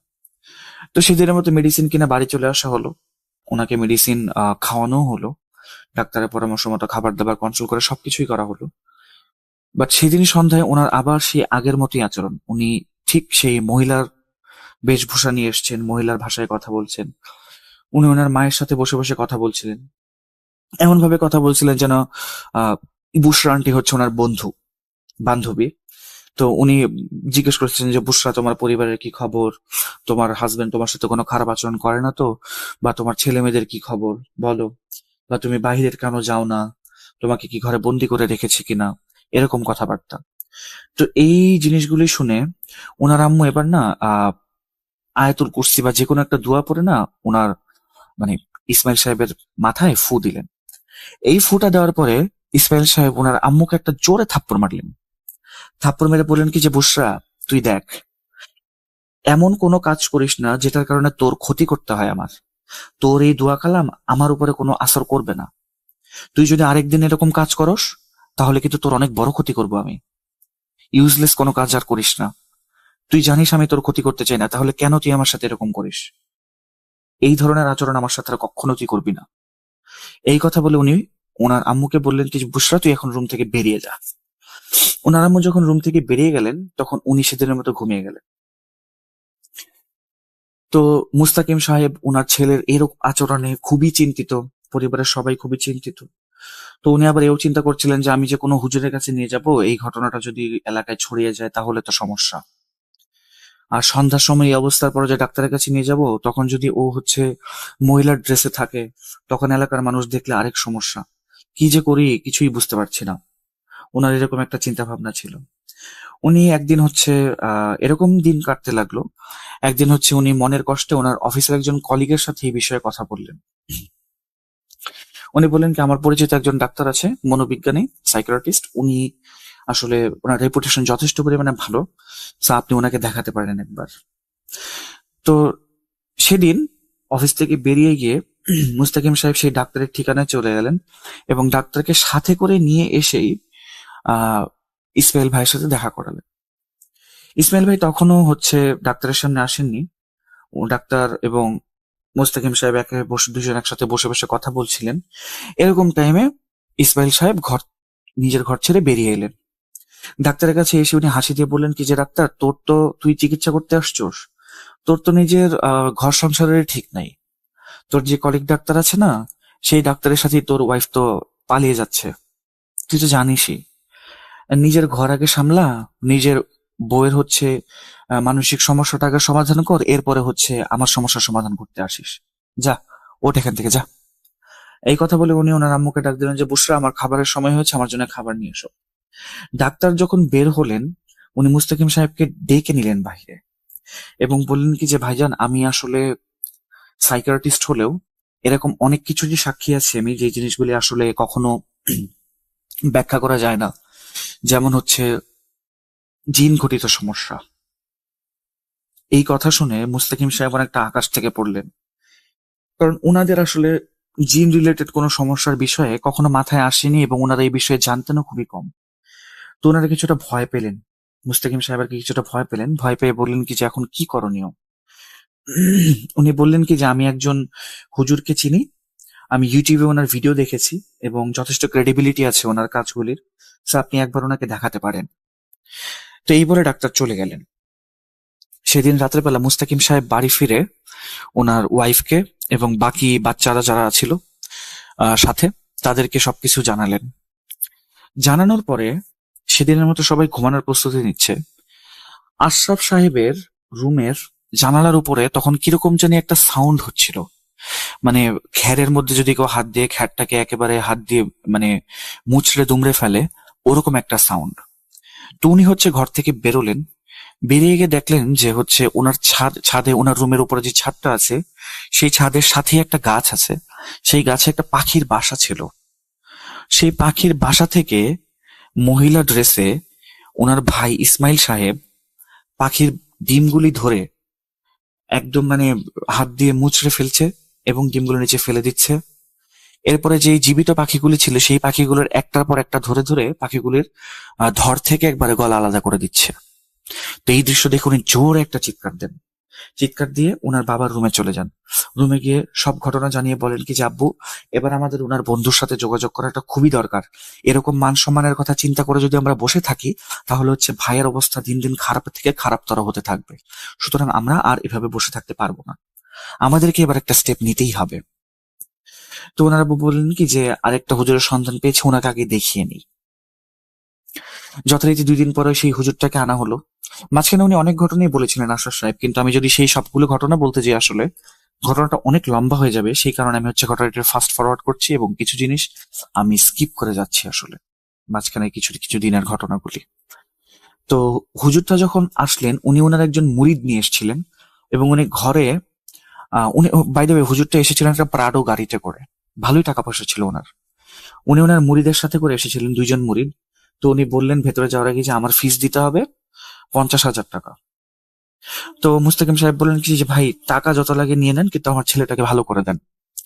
তো হুজুর কি করলেন, ভেতরে গেলেন, মুস্তাকিম সাহেব ওনাকে ভেতরে নিয়ে এলেন।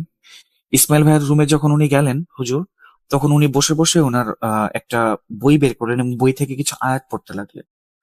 এবং এই আয়াত পড়া শুনে হঠাৎ করে দেখা গেল কি যে ইসমাইল সাহেব ঘুম থেকে উঠলেন, দিনের বেলা ছিল তখন, বিকাল বেলা। ঘুম থেকে উঠে ওয়াশরুমে চলে গেলেন। ওয়াশরুম থেকে উনি কোনো অবস্থাতেই বের হন না। যদি কেউ ডাকে উনি বলেন কি আমি বের হব, একটু পরে বের হব, একটু পরে বের হব। দরজা ভাঙার কথা বলে উনি বলেন কি দরজা ভাঙার ভুলও যেন করা না হয়। এরকম করতে করতে আস্তে আস্তে মাগরিবের আজান হয়ে গেল। মাগরিবের আজান হওয়ার পরে উনি ঘর থেকে বের হলেন, কিন্তু ঘর থেকে ঘর না আসলে ওয়াশরুম থেকে বের হলেন। ওয়াশরুম থেকে উনি বের হলেন একেবারে মহিলার বেশভূষা নিয়ে। এবং উনি কি করলেন, হুজুর যখন আয়াত পড়া শুরু করলেন তখন উনি আয়াতের মানে বিটে বিটে ডান্স করা স্টার্ট করলেন। এমন ভাবে ডান্স করছেন যে ওনার আসলে কোনো কিছুই হচ্ছে না। এবং উনি সেই হুজুরকে বলছিলেন কি যে দেখ তোর আয়াতের এই ক্ষমতা, তোর কোনো ক্ষমতাই নাই, তুই কিচ্ছু করতে পারবি না আমার। তখন সেই হুজুরকে হুজুর আসলে মুস্তাকিম সাহেব এবং পরিবারের বাকি সকলকে রুম থেকে বেরিয়ে চলে যেতে বললেন। ওনারা বাইরে যাওয়ার 5 মিনিট পরে হুজুর বেরিয়ে এলেন রুম থেকে, হুজুরের মুরিদ আর কি, হুজুর বের হন নাই তখন, হুজুরের মুরিদ রুম থেকে বেরিয়ে এলেন। বেরিয়ে এসে বললেন কি যে আপনারা একটু ভেতরে আসেন, হুজুর আপনাদেরকে ডাকছেন। ওনারা রুমের ভেতরে ঢুকে দেখেন যে ইসমাইল সাহেব বিছানার এক কোণে বসে বসে হাসছেন হুজুরের দিকে তাকিয়ে। হুজুরকে দেখে তো ওনারা সম্পূর্ণ অবাক, কারণ হুজুরের চেহারাতে 5 আঙ্গুলের ডান গালে 5 আঙ্গুলের মানে ছাপ বসে আছে। বোঝা যাচ্ছে যে ওনাকে খুব সজোরে চড় মারা হয়েছে, একদম কালো হয়ে গেছে। তো হুজুর বললেন কি, ঘর থেকে বেরিয়ে গেলেন আর বললেন কি আমার দ্বারা সম্ভব না, আমি চলে যাচ্ছি। উনি যখন ওনার গাড়ির কাছে গেলেন তখন মুস্তাকিম সাহেব জিজ্ঞেস করলেন যে হুজুর আমার ছেলের সমস্যাটা কি। উনি কিছু বললেন না। উনি কিছু না বলে বললেন কি যে ভাইজান আপনার বিকাশ অ্যাকাউন্ট বা হচ্ছে আপনার কোন ব্যাংক অ্যাকাউন্টের স্টেটমেন্টটা যদি আমাকে দিতেন। তারপরে উনি বললেন কি যে মুস্তাকিম সাহেব বললেন যে কেন দিব। পরে উনি বললেন কি যে আমার তো 50,000 টাকা আপনার কাছে চেয়েছিলাম, কিন্তু এই যে 15,000 টাকা যে অ্যাডভান্স নিয়েছিলাম না, ওই অ্যাডভান্স টাকাটা ফেরত দিতাম। তো মুস্তাকিম সাহেব বুঝতে পারলেন যে আসলে ওনার দ্বারা কোনো কিছু আর সম্ভব না। তারপরে হচ্ছে উনি সেই ডাক্তার, যে ডাক্তার ওনাকে এরকম কথা বলেছিল যে ভাইয়ের উপরে জিনের আসর থাকতে পারে, ওনার সাথে আবার কথা বলার পরে উনি এবার আরেকজন মৌলবীর ঠিকানা দিলেন, যার বাসা খুব বেশি দূরে ছিল না। সেই মৌলবী সাহেব যখন আসলেন, উনি ভেতরে যখন গেলেন রুমের ভেতরে, ঠিক একই কাহিনী, উনি আবার ডান্স করা শুরু করেছেন এবং কোনোভাবেই মানছেন না। এবং একটা সময় উনি কি করলেন, মৌলবী সাহেবের গলা টিপে ধরলেন। তো সবাই ওনাকে ছাড়ানোর চেষ্টা করলেন, আর অবশেষে ছাড়ানোর পরে উনি হচ্ছে ওনার আম্মুকে বলছেন যে বুশরা, তোর হাজবেন্ডকে মানা করে দে। এরকম আলতু ফালতু হুজুর আর কতদিন আনবি যাদের নিজেদের ইমানের কোনো ঠিক নাই। এরকম যদি আর এক দুইজন আনস তাহলে তোর ছেলেকেও হারাবি, সম্পূর্ণ পরিবারকেও হারাবি।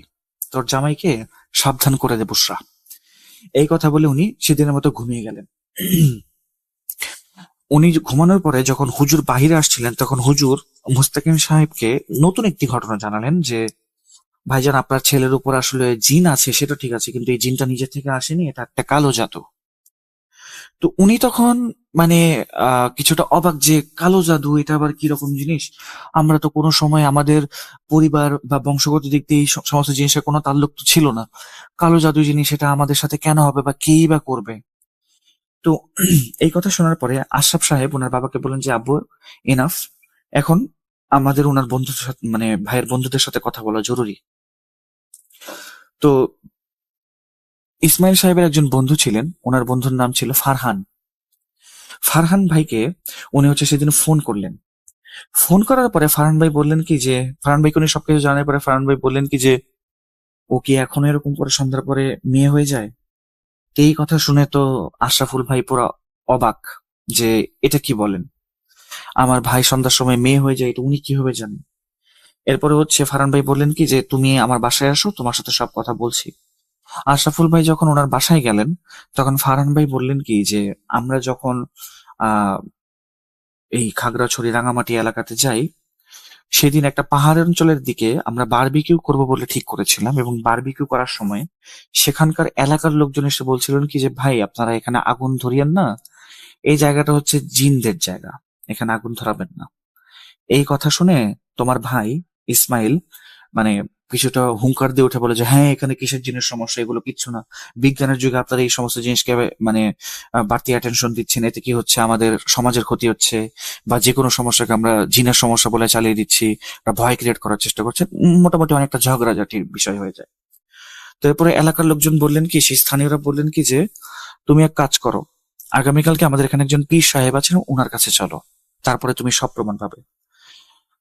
ইসমাইল ভাইয়ের বন্ধুরা ওনাকে অনেক জোরাজোরি করলেন যে থাক, দরকার নাই, চলো আমরা এখান থেকে চলে যাই, আর ওনাদের ওখানে যাওয়ার কালকে দরকার নেই আমাদের।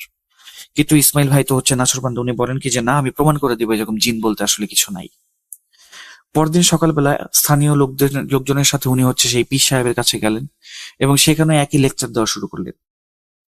যখন আর্গুমেন্টটা কিছুটা হিটেড হয়ে যায় তখন উনি পীর সাহেবকে কিছুটা তুই তো করেই বলেন যে তোর জিন নিয়ে তুই থাক, আমরা আমাদের মতো থাকি, বিজ্ঞানের যুগে জিনের কথা বলতেছিস, তোর তো আসলে মানে সাহস কম না, বা তুই এতটা কুসংস্কারাচ্ছন্ন কিভাবে হতে পারিস, এরকম করে কিছুটা চার্জ করে কথাবার্তা বলেন।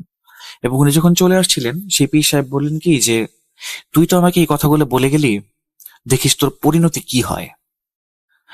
এরপরে এই কথাগুলো শুনে ফারহান মুস্তাকিম মানে এই কথাগুলো শুনে আসলে আশরাফুল ভাই অনেক অবাক হয়ে যান যে ফারহান ভাই এত কিছু জানতেন, আমাদেরকে কেন জানালেন না। উনি ফারহান ভাইকে যখন এই প্রশ্নটা করেন, ফারহান ভাই বলেন কি যে আমি তো ভেবেছিলাম যে ওর সবকিছু ঠিক হয়ে গেছে, যেহেতু ও নিয়মিত অফিস করছে আর আমাদের সাথে নিয়মিত কথাবার্তা হচ্ছে, তো আমরা ভেবেছিলাম সবকিছু ঠিক হয়ে গেছে, এই কারণে আর পরিবারকে কিছু জানানো হয় নাই। ওনাদেরও আসলে এই বিষয়ে কোনো দোষ ছিল না, কারণ ওনারা তো দেখতেই পাচ্ছিলেন যে ইসমাইল ভাই স্বাভাবিকভাবে অফিস করছেন। গেল, উনি বাসায় এসে সবকিছু ওনার মা বাবাকে জানালেন। জানানোর পরে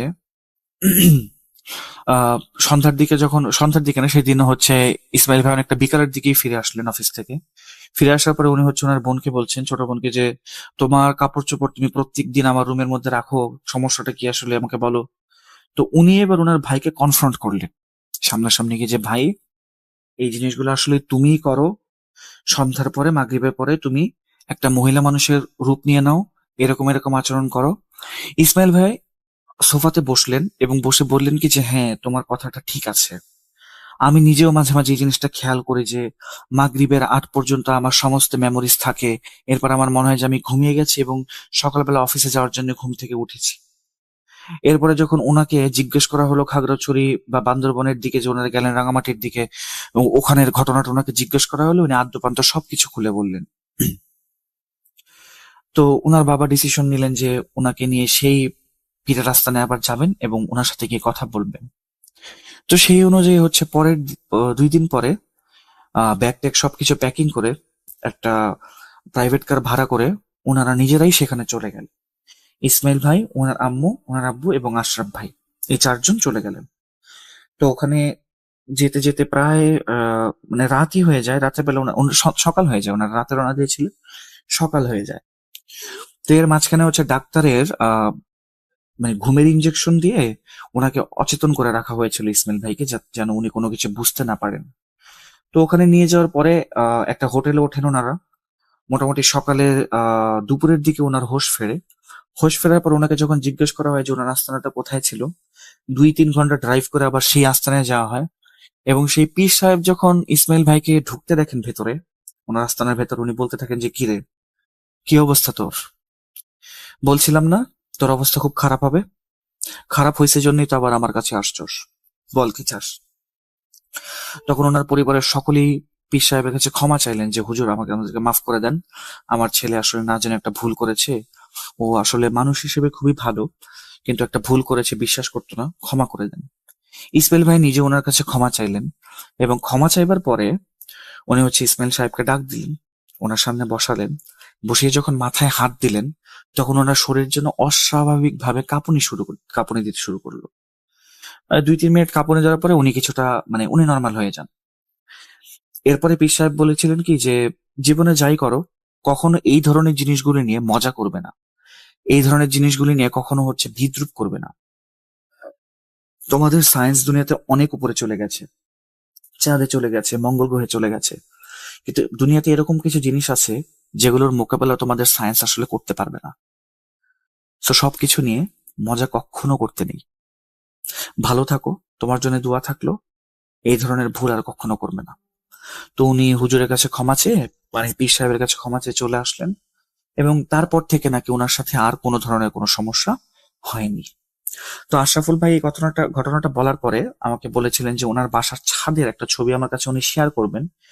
ছবিটা শেয়ার করার পরে আমরা যেন ছবিটার কিছু কিছু অংশ ব্লার করে সেটা পোস্ট করি, সে অনুমতি উনি আমাকে দিয়েছেন এবং আমি ছবিটা হচ্ছে রাসেল ভাইয়ের কাছে পাঠিয়ে দিচ্ছি। এরপরে এটা আপলোড করলে আপনারা সবাই দেখতে পারবেন যে আসলে কোথায় এই ঘটনাটা ঘটেছিল। তো এই ছিল আজকের ঘটনা। আশা করি আপনাদের ভালো লেগেছে। যদি ভালো লেগে থাকে তাহলে আপনাদের কাছে আমি কৃতজ্ঞ, আর যদি ভালো লেগে না থাকে তাহলে আমি আপনাদের কাছে আসলে করজোরে ক্ষমা প্রার্থী। আবার কথা হবে নতুন কোনো সপ্তাহে, নতুন কোনো ঘটনা নিয়ে। ততদিন পর্যন্ত ভালো থাকুন, সুস্থ থাকুন, আমাদের সাথে থাকুন। আল্লাহ হাফেজ।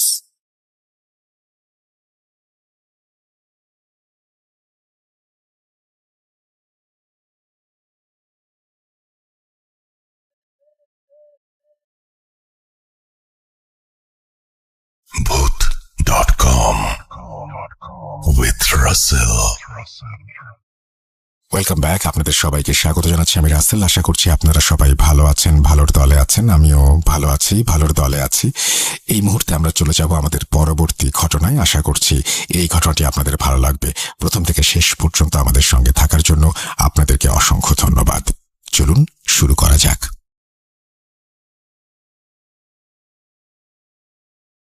প্রিয় লিসনার এবং রাসেল ভাই, আসসালামু আলাইকুম। আশা করি সকলে ভালো আছেন এবং ভালোর দলে আছেন। আমি মোহাম্মদ ওবায়দুল হালাদার, বাগেরহাট জেলার ময়ূরগঞ্জ উপজেলার ঘষিয়াখালী গ্রাম থেকে ঘটনাটি শেয়ার করছি। আমি সোজাসুজি ঘটনায় চলে যাই। তখন আমি 4র্থ শ্রেণীতে পড়ি। গ্রামের কম সংখ্যক মানুষের কাছে মোবাইল ছিল। আমার বড় ভাইয়ের কাছে একটা স্যামসাং মোবাইল ছিল। আমি সবসময় সেই মোবাইল থেকে গান শুনতাম। একদিন বড় ভাই এবং আমি ফুলাতা বাজার থেকে বাড়িতে ফিরছিলাম। ভাইয়া ছিল আমার সামনে এবং আমি ছিলাম তার পেছনে। আমার হাতের মোবাইলে গান চলছিল এবং মোবাইলের টর্চ লাইট জ্বলছিল। তখন আমরা একটা জায়গা থেকে বাড়ি ফিরছিলাম। জায়গাটার একটু বর্ণনা দেই। আমাদের বাড়ি থেকে 1-1.5 কিলোমিটার দূরে হবে। জায়গাটা একটু ভয়ানক, কারণ এখানে অনেক সময় অনেক ঘটনা ঘটে গেছে। চারপাশে এতাল খেজুর গাছ। গ্রামের মানুষ এই গাছ চিনে থাকবে। এই গাছের পাশ দিয়ে গেলে নাকি অনেক ভয়ানক ঘটনা ঘটে। সেদিকে না যাচ্ছি, আমি এবং ভাইয়া একটি ঘেরের পাশ দিয়ে হেঁটে যাচ্ছিলাম। ঘের বলতে মাছ চাষ করার জমি। সময়টা ছিল সন্ধ্যার কিছুটা পরে এবং আকাশে চাঁদের কিছুটা আলো ছিল। চাঁদের আলোয় আশেপাশের মোটামুটি সবকিছু স্পষ্ট দেখা যাচ্ছিল। ঘেরে নতুন পানি উঠেছে। পানির পরিমাণ এমনটা ছিল, একটা মানুষ যদি পানি থেকে হেঁটে যায় তার হাঁটু পর্যন্ত হবে। চারদিক ছিল নিস্তব্ধ এবং শুনশান। আমি দেখতেছি ঘেরের ভিতরে অনেক দূর থেকে কোনো একটি লোক হেঁটে হেঁটে আসতেছে আমাদের দিকে। প্রথমে আমি ভেবেছিলাম ঘেরের কোনো পাহারাদার বা চৌকিদার হবে হয়তো। লোকটা আমাদেরকে দেখে তার হাঁটার স্পিড আরো বাড়িয়ে দিল। তখন হঠাৎ করে আমার হাতের মোবাইলটি বন্ধ হয়ে গেল। ভাবছি ব্যাটারি চার্জ হয়তো শেষ। মোবাইলটি অন করার অনেক চেষ্টা করলাম, কিন্তু অন হচ্ছিল না। খেয়াল করে দেখলাম অবয়বটি ভয়ঙ্কর কালো। যত দূরে ছিল কিছুটা হলেও মানুষের চেহারা দেখা যেত, কিন্তু মনে হচ্ছিল কালোর থেকেও কালো একটি মানুষের অবয়ব। সাধারণ মানুষের থেকে অনেকটা লম্বা ছিল। আমি খেয়াল করতেছি তার হাঁটু সমান পানি হবে, কিন্তু সে হেঁটে আসছিল, সামান্য পরিমাণ পানি নড়াচড়া করতেছে না, কোনো শব্দও হচ্ছে না। মনে হচ্ছিল পানির উপর থেকে শূন্যে ভেসে আসছিল। এই অবস্থা দেখে আমি একটু ভয় পেয়ে যাই, কিন্তু ভাইয়াকে আমি কিছুই বলি না। আমি আমার দৃষ্টি অন্যদিকে নিচ্ছি না, ওইটার দিকে তাকিয়েই হাঁটতেছিলাম। অবয়বটি আমাদের থেকে 8 থেকে 10 হাত দূরে এসেই থমকে দাঁড়িয়ে গেল। একেবারে সোজা হয়ে দাঁড়িয়ে আছে। তখনও শুধু অন্ধকার কালোই দেখাচ্ছিল অবয়বটি। মনে হচ্ছিল সে অন্ধকারের ভিতরে একজন কালো অন্ধকার মানুষ। দূরের অন্য সবকিছু মোটামুটি ভালোই দেখা যাচ্ছিল, শুধু ওইটাকে ছাড়া। আচমকা কোনো একটি মাটির ঢিলার উপর আমার পাটা ধাক্কা লেগে গেল। চোখের পলক পড়তেই ঘুরে দেখি কোথাও কোনো কিছু বা কাউকে দেখা যাচ্ছে না। সে লোকটি সেখানে আর নেই। আশেপাশে তাকালাম, কোথাও কিছু দেখতে পেলাম না। সেভাবে বাড়িতে চলে আসি। পথে আর তেমন কিছু ঘটেনি। বাড়িতে এসে মোবাইল ওপেন করে দেখি 50%-এরও বেশি চার্জ রয়েছে। আমি আসলে একটু অবাকই হলাম। ভাইয়াকে জিজ্ঞেস করি, সে কিছুই নাকি দেখেনি। এই বিষয়টি আমিও ভুলে যাই। তারপর থেকে এরকম কখনো কিছু দেখিনি। তবে অনেকবার আগুনের দলা দেখেছি, এমনকি একবার আগুনের দলাটি আমার শরীরের চারদিকে 4-5 বার ঘুরপাকও খেয়েছে, কিন্তু কখনো এগুলো দেখে ভয় পাইনি। যদি সময় পাই এগুলো নিয়েই আমার কয়েকটি ঘটনা আছে, সেগুলো শেয়ার করব। আমার ইচ্ছা ছিল, যখন থেকে ভূত এফএম চলছিল আমার প্রত্যেকটা এপিসোডই কিন্তু শোনা হয়েছে, তখন থেকে ইচ্ছা ছিল আমার কিছু ঘটনা ভূত এফএম এ শেয়ার করব। কিন্তু হঠাৎ করে ভূত এফএম বন্ধ হয়ে যাওয়ায় আর শেয়ার করা হলো না। তারপরে এখন আবার ভূত.com যখন চালু হলো, তখন ইচ্ছে হলো আমার ঘটনাগুলো শেয়ার করার জন্য, সেজন্য আজকে রেকর্ড করে পাঠিয়েছি। যদি ভালো হয় অবশ্যই লিসেনারদের সাথে শেয়ার করবেন। এবং রাসেল ভাই, আপনি ভালো থাকবেন, ভালো থাকবেন। সবাইকে আসসালামু আলাইকুম। আরো একবার আপনাদের সবাইকে স্বাগত জানাচ্ছি। আমি রাসেল। আশা করছি ভালো আছেন, ভালোর দলে আছেন। আর এতক্ষণ পর্যন্ত, প্রথম থেকে শেষ পর্যন্ত যারা শুনছিলেন আমাদের এবং এখনো আছেন আমাদের সঙ্গে, তাদের প্রতি কৃতজ্ঞতা জানাই। যারা আমাদের ফেসবুক পেজের সাথে যুক্ত আছেন তাদেরকে ধন্যবাদ জানাই। যারা আমাদের ইউটিউব চ্যানেলটি সাবস্ক্রাইব করেছেন তাদেরকে ধন্যবাদ জানাই। আপনারা সবাই ভালো থাকবেন, সুস্থ থাকবেন। 2025 আমরা চেষ্টা করব আরো দারুণ দারুণ ঘটনায় আরো ভয়াবহ করে তুলতে। আশা করছি আমাদেরকে আপনারা সাপোর্ট করবেন, আমাদের সঙ্গে থাকবেন, ভালো থাকবেন সবাই। আমরা এই মুহূর্তে বিদায় নিব এবং আপনারা প্রচুর ঘটনা পাঠান, কারণ আগামী সপ্তাহে আমরা আরো একটা ঘটনা নিয়ে আসবো। কিন্তু সামনের মাসের কথা মনে রাখতে হবে, সামনের মাসে কিন্তু ভূত.com এর বার্থডে এবং সেখানে স্পেশাল কিছু এপিসোড আমরা আপনাদের জন্য নিয়ে আসতে চাই। প্রথম থেকে শেষ পর্যন্ত আমাদের সঙ্গে থাকার জন্য অসংখ্য ধন্যবাদ আপনাদেরকে। আজকের মতো বিদায় নিচ্ছি। সুস্থ থাকুন, ভালো থাকুন, মোস্ট ইম্পর্টেন্টলি ভূত.com এর সাথে থাকুন। আল্লাহ হাফেজ।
ভাই নেই কিতা খবর?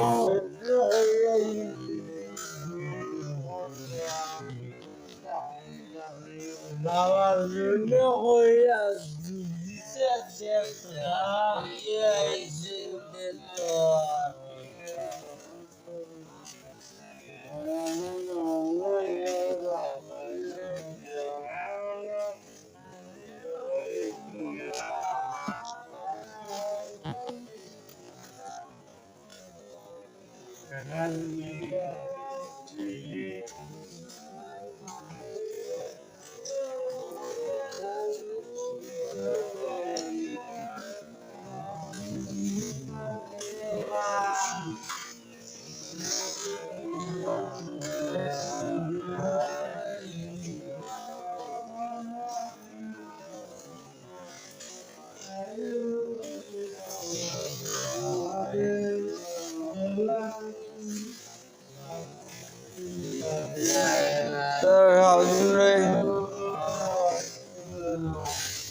ভাই নেই কিতা খবর?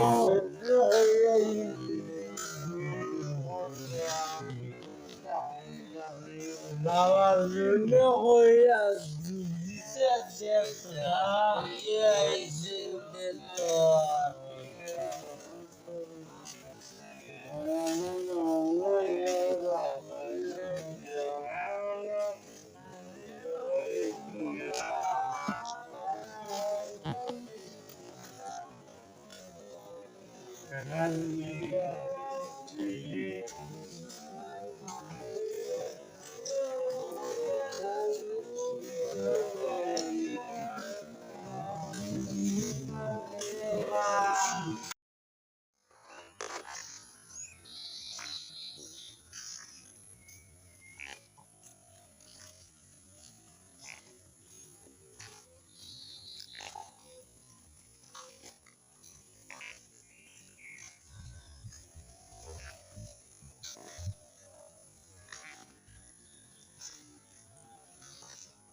আসসালামু আলাইকুম।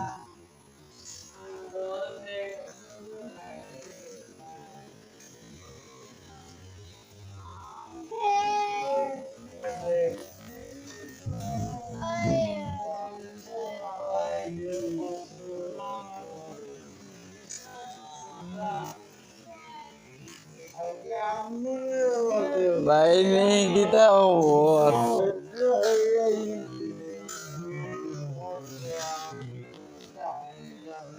বাবার জন্য কইয়া দিছে দেখরা আইছে তো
আসসালামু আলাইকুম।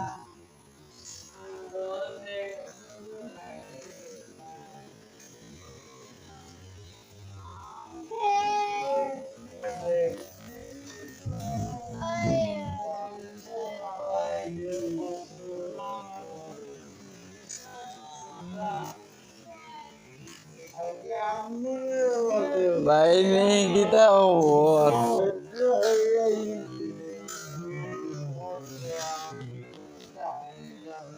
বাবার জন্য কইয়া দিছে দেখরা আইছে তো